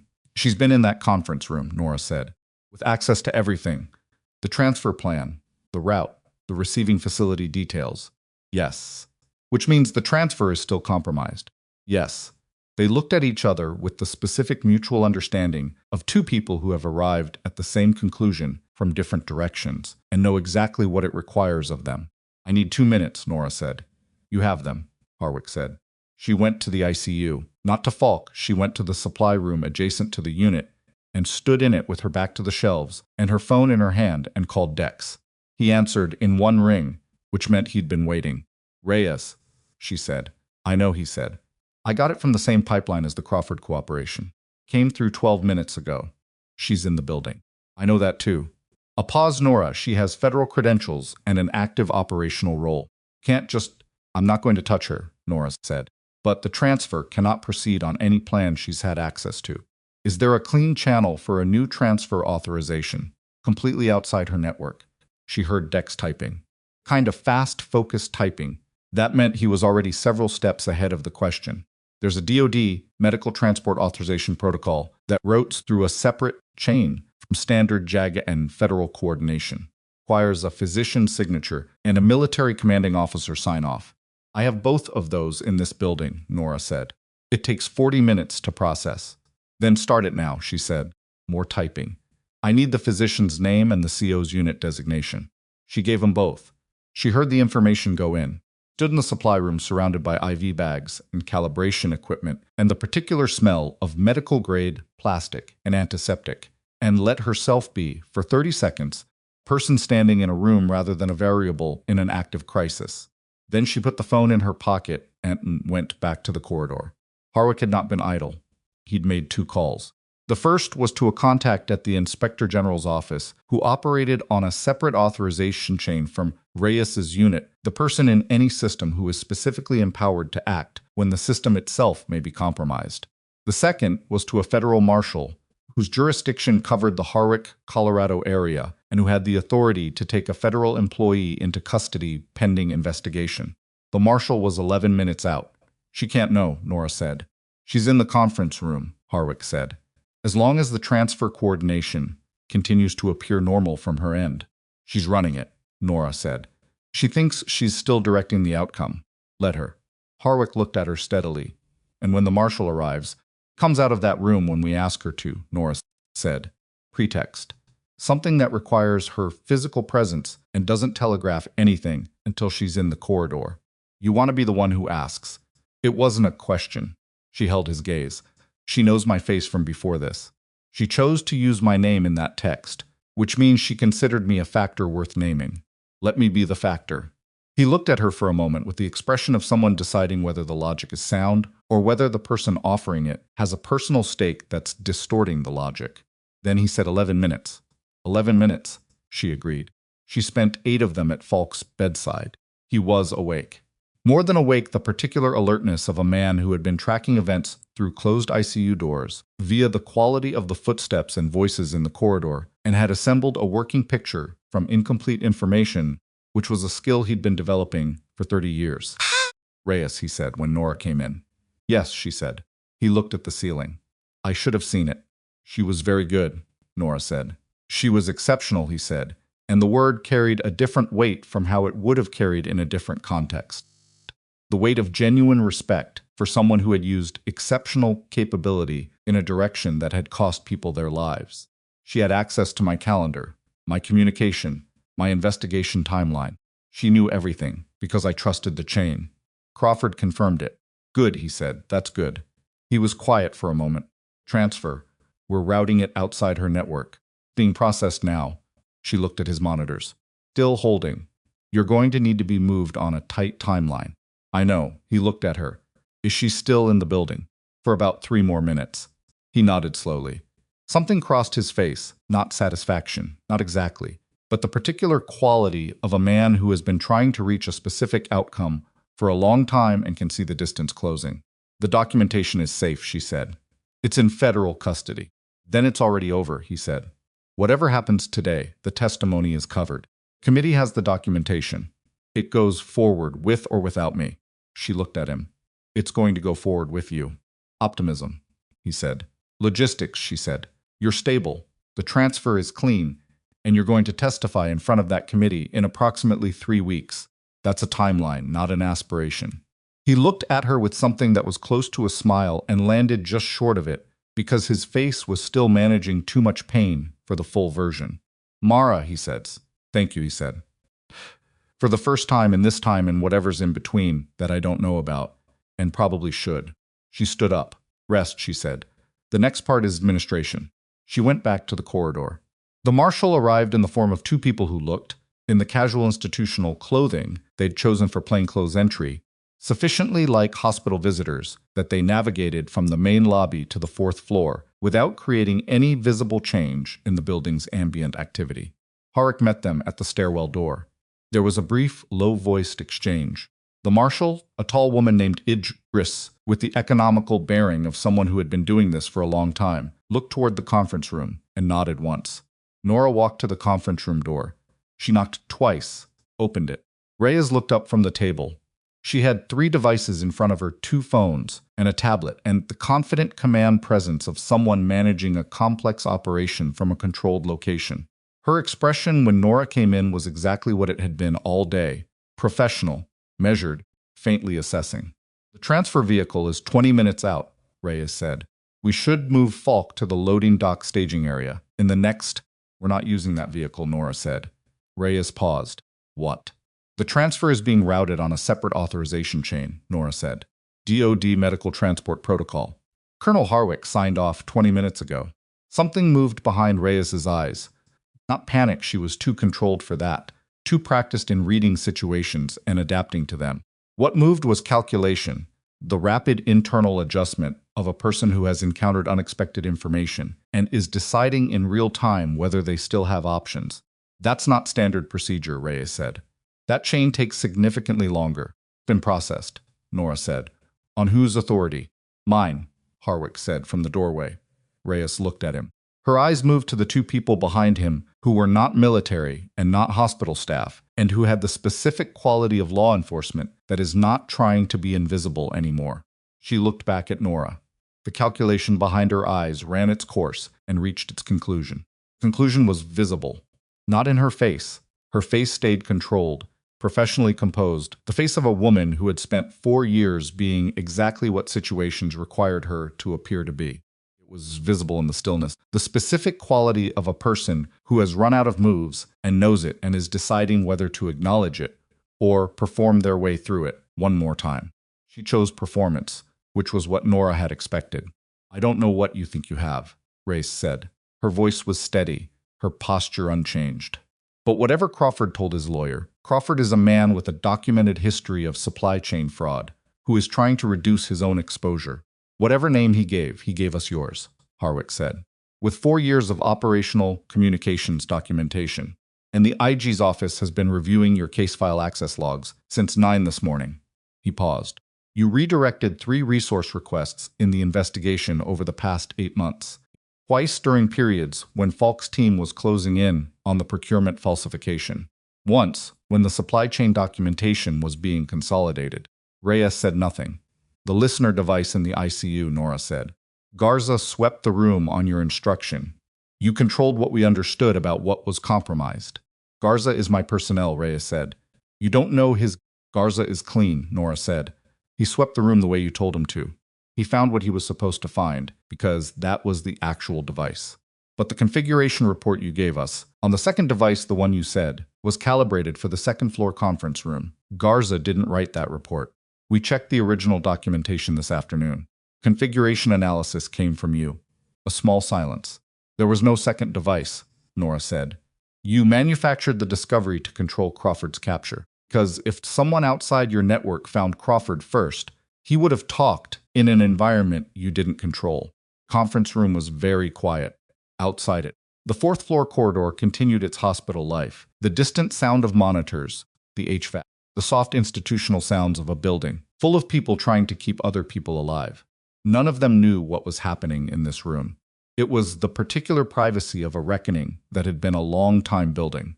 Marshal Idris stepped forward and said Reyes's full name and her federal credentials number and informed her of the authority under which she was being detained, pending investigation. Reyes didn't resist. She stood, which was the rational choice, and she put her hands where they needed to be, and her face maintained the composure it had maintained all day, a composure that, Nora thought, had become so habitual over 4 years that it might have stopped being a choice and become simply the shape of how she moved through the world. At the door, Reyes stopped and looked at Nora one more time. "You weren't supposed to be here," she said. Not anger. Something more clinical than anger. Calloway Regional was a quiet placement. "You weren't in the network's file as a variable." "I know," Nora said. "Ajax," Reyes said. "Ajax," Nora agreed. Reyes looked at her for another half-second. Then she went with the marshal, and the corridor received her, and that was the last Nora saw of her that day. The transfer happened at 3:40 p.m., not through the loading dock, not on the originally planned route. A different vehicle, a different exit, a different receiving facility than the one in the coordination documents Reyes had been managing. Falk was moved with the specific efficiency of people who had triple-checked every element of the chain and had no professional interest in being wrong about any of it. Nora helped with the physical transfer, getting him from the ICU bed to the transport gurney, managing the lines and the monitoring transition. communicating with the transport medic about the thoracic status and the vasopressor wean and the things to watch for in the next 6 hours. It was the work she knew, the specific and intimate labor of moving a fragile person from one place to another with as little disruption to their fragile internal balance as possible. When the gurney reached the transport vehicle, Falk looked at her. 3 weeks, she said. 3 weeks, he said. The doors closed. She stood in the parking bay and watched the vehicle move out onto the street and become gray shape in the afternoon light and then disappear around a corner. The bay was quiet. The concrete smelled of exhaust and cold and the particular industrial neutrality of a place that exists only for things in transit. Stood there for a while. The formal proceedings that followed were not quick. Formal proceedings never are, which is one of the things that makes them trustworthy, and one of the things that makes them excruciating in roughly equal measure. The Inspector General's investigation into Reyes's activities was opened officially that evening, and would take, as these things do, considerably longer than anyone wanted.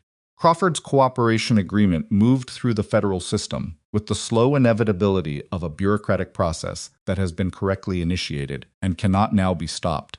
Conduct report, Lyle's report, the one that had been filed the previous afternoon, and that had started as a physician's professional judgment and ended up as a variable in a federal investigation, was formally withdrawn and expunged the following morning. Lyle signed the withdrawal himself.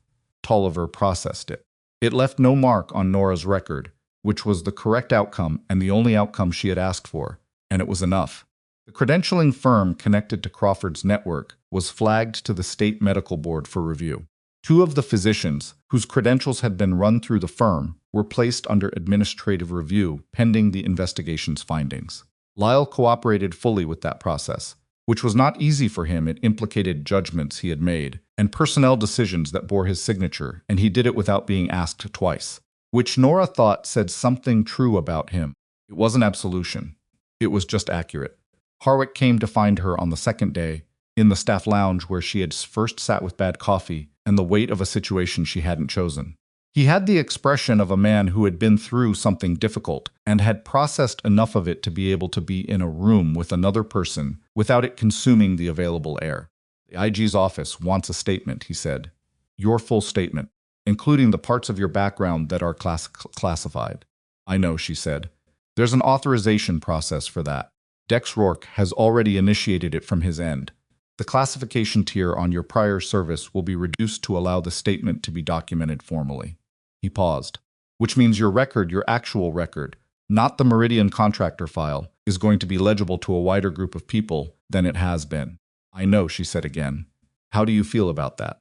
She looked at the coffee in her cup. It was still bad. The machine hadn't been cleaned, and she was still drinking it because some versions of normal were worth maintaining. I spent 3 years making sure nobody could see it, she said. And then a dog walked across a hospital corridor and made the whole thing irrelevant. Harwick looked at her. Ajax knew what he was looking at. Ajax has always had better instincts than I do about what to hide and what not to, she said. He almost smiled.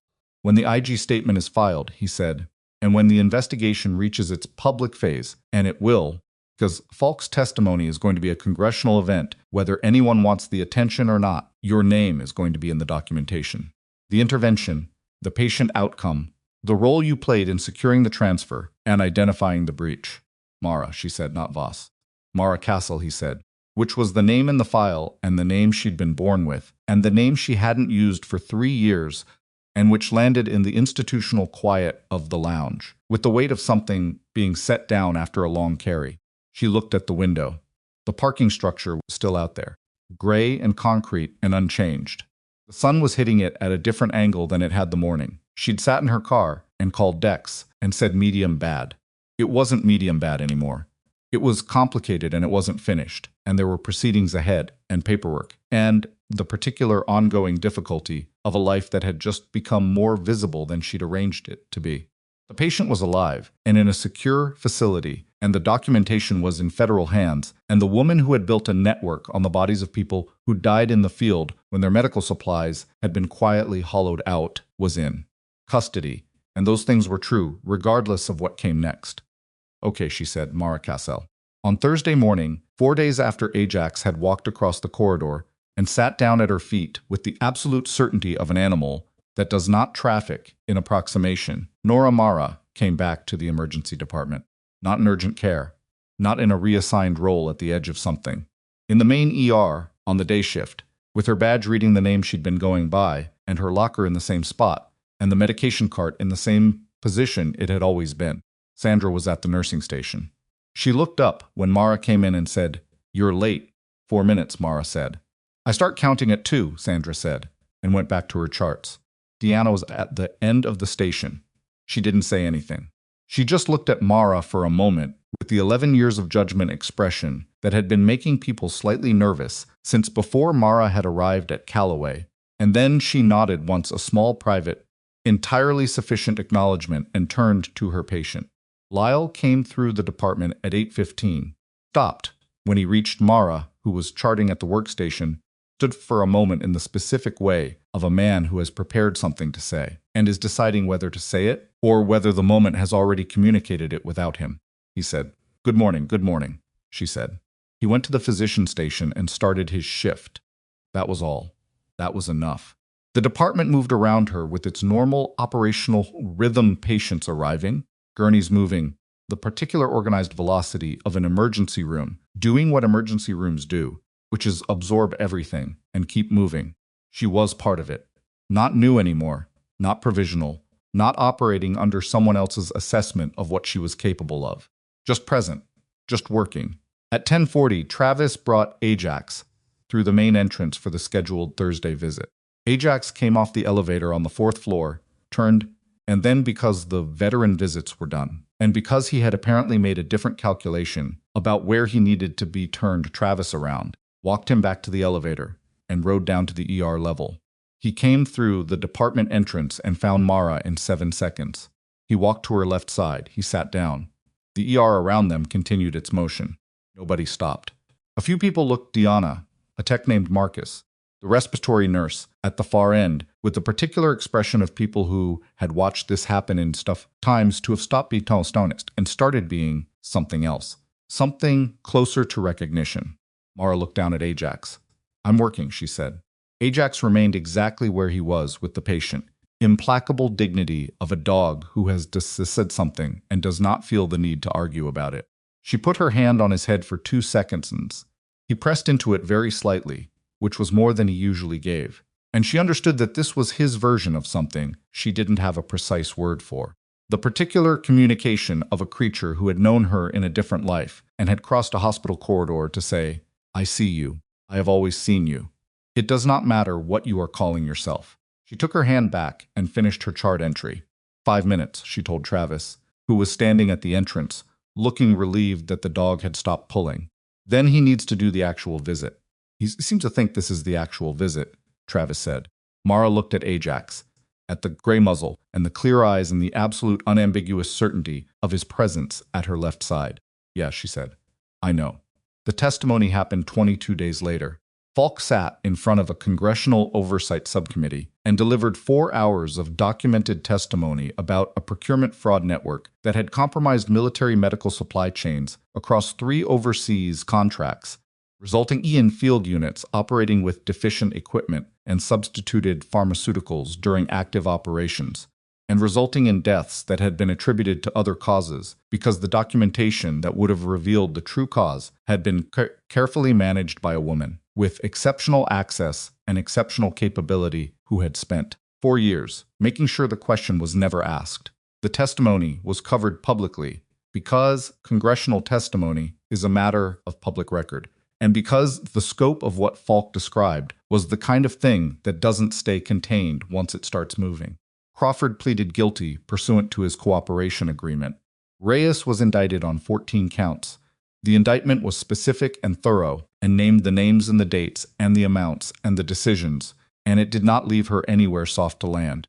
She entered a not guilty plea that her attorney had advised, and that nobody in the relevant federal circles expected to survive the documentation Falk's team had assembled and the cooperation Crawford had provided.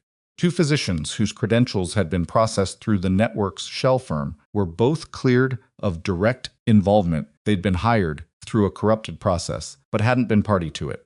The review was completed and documented and closed. One of them sent Lyle a letter that Lyle read alone in his office and didn't discuss with anyone. The credentialing firm was dissolved. The hospital's administration convened a formal review of its hiring protocols that would take several months and produce several recommendations, and eventually result in changes that were structural rather than cosmetic, which was the difference between responding to a problem and actually fixing it. Harwick came back to Calloway Regional one more time, 6 weeks after everything, on a Tuesday afternoon when the ER was running at moderate capacity, and the weather outside was the particular clear and cold of a Colorado autumn that makes the air feel like it has an edge to it. He found Mara in the break room. She was eating lunch, a sandwich that looked like it had been assembled in approximately 90 seconds from whatever was available, which was consistent with what he'd learned about how she approached most things that weren't immediately urgent. He sat across from her. The IG's final report cites your actions during the patient security breach, specifically, he said. It names you, the full name. I know, she said. Dex sent me the draft. How do you feel about that? She ate part of the sandwich, like I have a lot of paperwork ahead of me. He looked at the table. The unit has a position. It's not field. It's a medical coordination and oversight role for the Special Operations Medical Support Program. It would use your full background, the clinical experience, the operational experience, all of it. It's the kind of position where nobody looks at your record and sees a mismatch, because the position was built for exactly the kind of mismatch your record describes. She looked at him. I'm not asking you to leave this, he said. I'm telling you the position exists. Who else knows about it? Falk, he said. It was his recommendation. She looked at the break room window. The parking structure again, the gray concrete, the ordinary permanence of a structure that existed to hold cars and had witnessed, by accident of geography, more than it was designed to. Tell Falk I'll think about it, she said. He said you'd say that, Harwick said. He also said to tell you that Ajax is going to be part of the program. The nonprofit agreed to transition his placement. Mara looked at him. Harwick's expression was as controlled as it had always been, but something in it was quieter than it had been 6 weeks ago, the specific quality of a man who had processed something difficult and come out the other side with a revised accounting of things. I think, he said, that dog has been trying to find you since the day you left. I think he's been doing these hospital visits for 2 years and waiting for you to walk around a corner. She looked at the table. She looked at her sandwich. She looked at the scratched face of her watch. She thought about 3 years of deliberate disappearance, of the name Voss, and the apartment with no decorations, and the 5-mile runs before the sun came up, and the careful, thorough work of making herself small enough that nothing could find her. She had been very good at it. She had been, in fact, exceptional at it, and it had lasted right up until the moment an 80-pound Belgian Malinois had decided that it was over. Some things cannot be hidden from the people or the animals who have looked at you clearly enough and long enough to know exactly what they're looking at. You can change your name and your city and your badge and the hours you keep. You can build the architecture of a quiet life with the same precision you bring to everything else. But the thing that you actually are persists underneath all of it, patient and factual, waiting for the moment when someone who knows you well enough won't let you pretend anymore. Ajax had not let her pretend. And because Ajax had not let her pretend, a man was alive and in front of a congressional committee, and the documentation was in federal hands, and the network that had been quietly killing people in the field for 4 years was in the process of being, publicly, specifically, and permanently dismantled. She had not planned any of it. She had walked in to do a medication round, and a dog had sat down at her feet, and that had been the beginning of the end of her invisibility. She thought there was something true in that, something worth keeping, even when it was inconvenient. Things we are capable of do not go away when we put them down, that they wait, that someone who needs them will eventually be standing in the same hallway, and that the choice we make in that moment, whether we keep walking or we stop, is not really about the situation. It's about whether we can still recognize ourselves when circumstances stop letting us look away. She had stopped. She had walked into the trauma bay. She had not known what it would cost or what it would reveal or what it would set in motion. She had just done the thing that was in front of her with the skills she had for the person who needed them. That was all it ever was. That had always been enough. Tell Falk yes, she said. Harwick nodded once. He left. She finished her sandwich. She rinsed the container in the break room sink and dried her hands and clipped her badge to her scrub top and went back to work. That afternoon, at 3:15, Travis brought Ajax through the ER entrance for the Thursday veteran visit that had been rescheduled to Tuesday for logistical reasons.